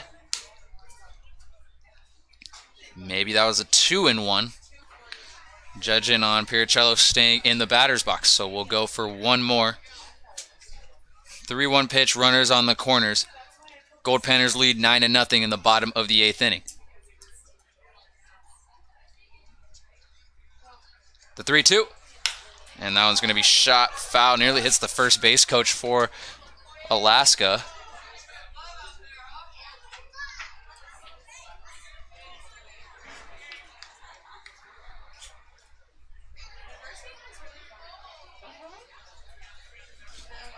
Three and two, 2 outs. I want to thank all our viewers for tuning in and supporting Boulder all season long. Off go the runners, and this one's going to be sent into deep right field. Rucco's going to get under it, and he's going to make the grab and prevent any more runs from being scored. 1 run does score, and Collegians trailed 9-0 into the final inning of play. We'll take a quick break and then be right back with the top of the 9th inning.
Do you believe in miracles, folks? Top of the 9th, and we'll see what kind of Fairbanks magic the Collegians can come up with right now. They're down 9-0, top of the 9th inning, and they're down to their last 3 outs.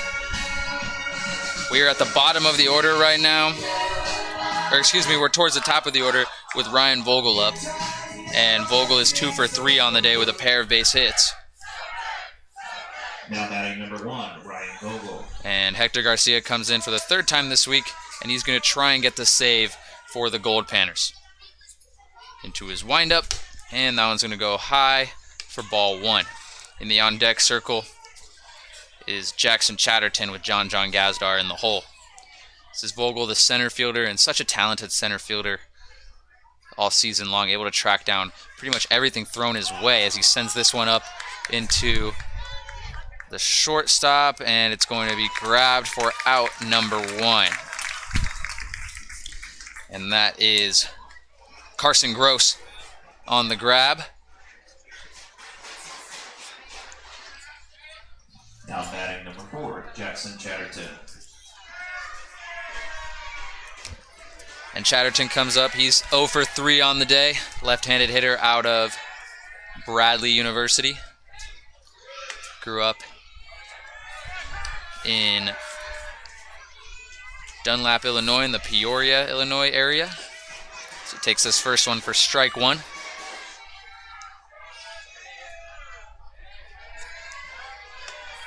And that one's going to drop in for strike 2. Quick 0-2 count from Garcia. And Garcia actually just arrived this week for the Goldpanners. His first game was on Monday, and he actually got some action in that game in that 14-9 loss to Boulder. 0-2 pitch. And this one's going to be tipped foul. The at-bat's going to be kept alive.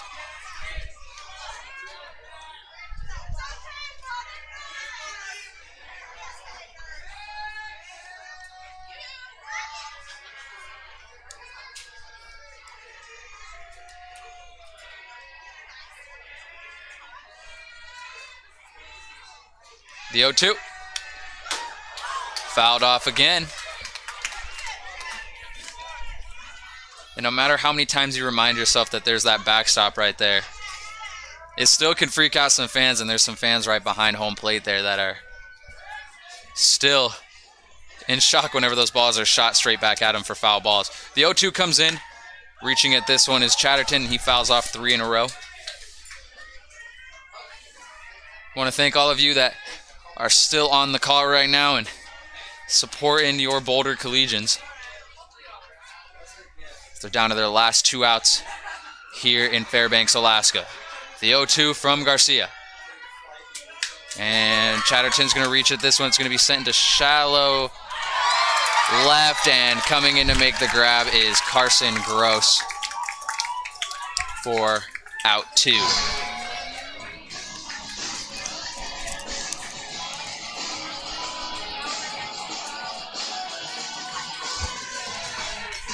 And Boulder is down to their final out here in Fairbanks, Alaska. Can John Gazdar, the shortstop, keep this game alive? 2 outs as Garcia gets prepped to throw to him. And Gazdar sees this one go for ball 1. Sean D in the on-deck circle.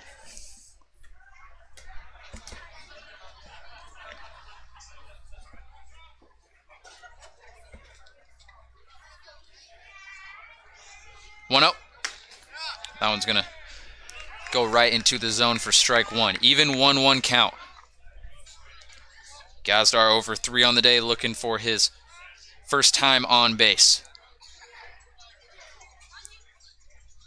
The 1-1. Gazdar reaches at this one. Collegians down to their final strike.